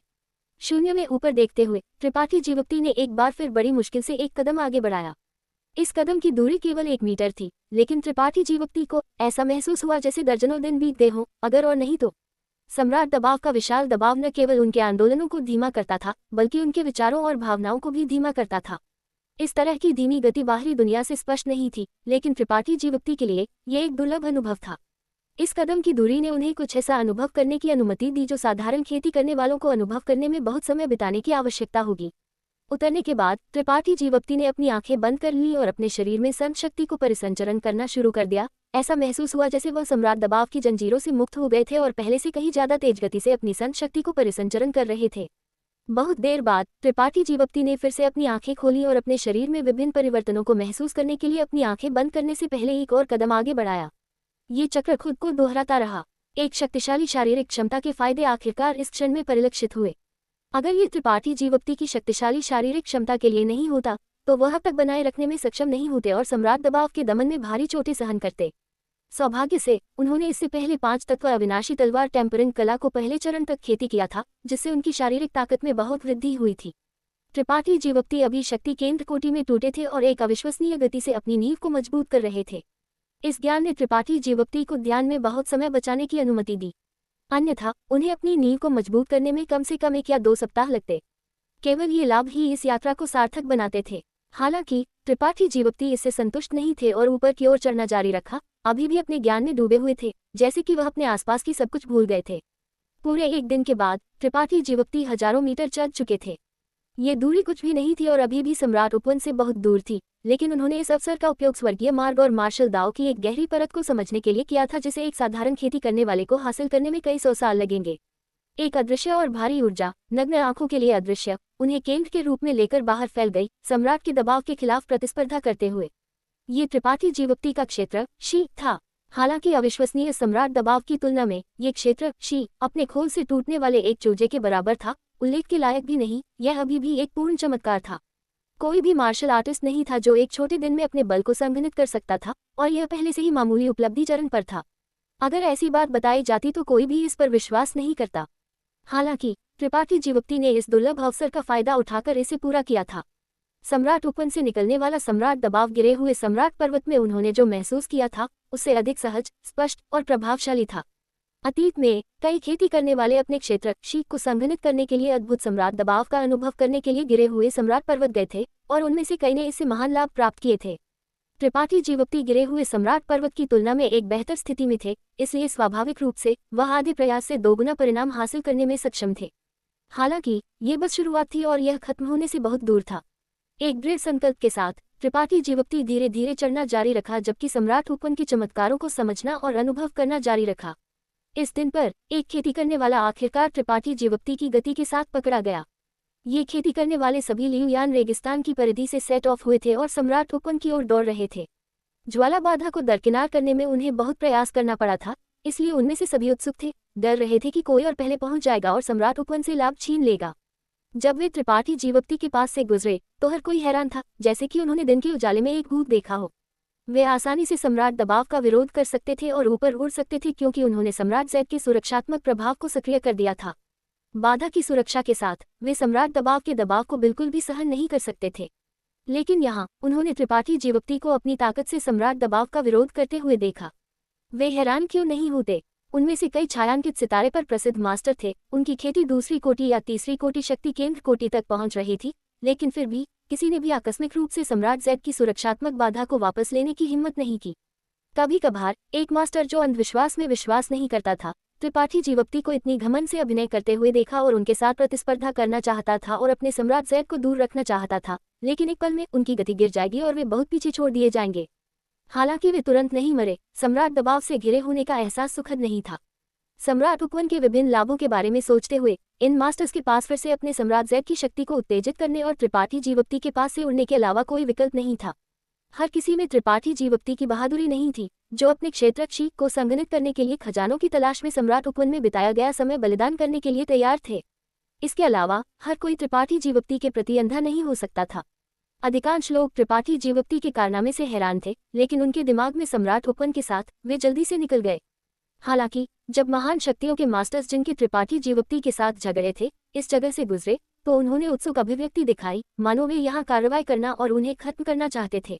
न केवल दानव रक्त मंदिर के जिनशी के ऐसे विचार थे, बल्कि उन्होंने सीधे कार्रवाई भी की। पिछली बार जब जिनशी ने अजगर गुफा पर्वत पर लड़ाई में भाग लिया था, तो उन्होंने त्रिपाठी जीवप्ती को मारने और गहरे सोने को छीनने की कोशिश की थी, लेकिन अंत में वह उनके लिए गए और घर पर शेर आए। उनकी एक बाह अजगर गुफा पर्वत के उत्पत्ति राजा ग्रेट स्टारशिप की क्रिस्टल तोपों से नष्ट हो गई थी। उस लड़ाई ने उन्हें त्रिपाठी जीवप्ती और अजगर गुफा पर्वत से नफरत करवा दी थी। त्रिपाठी जीवप्ती अब जिनशी के हमले के सामने है जब वह अपने क्षेत्र क्षी को संघनित कर रहे हैं। एपिसोड 1440 जिनशी का हमला और स्थानिक बल का प्रकटीकरण। आधे साल के आराम के बाद जिनशी आखिरकार ठीक हो गए थे। भले ही उनकी एक बाह गायब थी, लेकिन इससे उनकी ताकत ज्यादा प्रभावित नहीं हुई थी। इस क्षण में जब वह त्रिपाठी जीवप्ती के पास से गुजरे तो उनकी आंखों में नफरत भड़क उठी।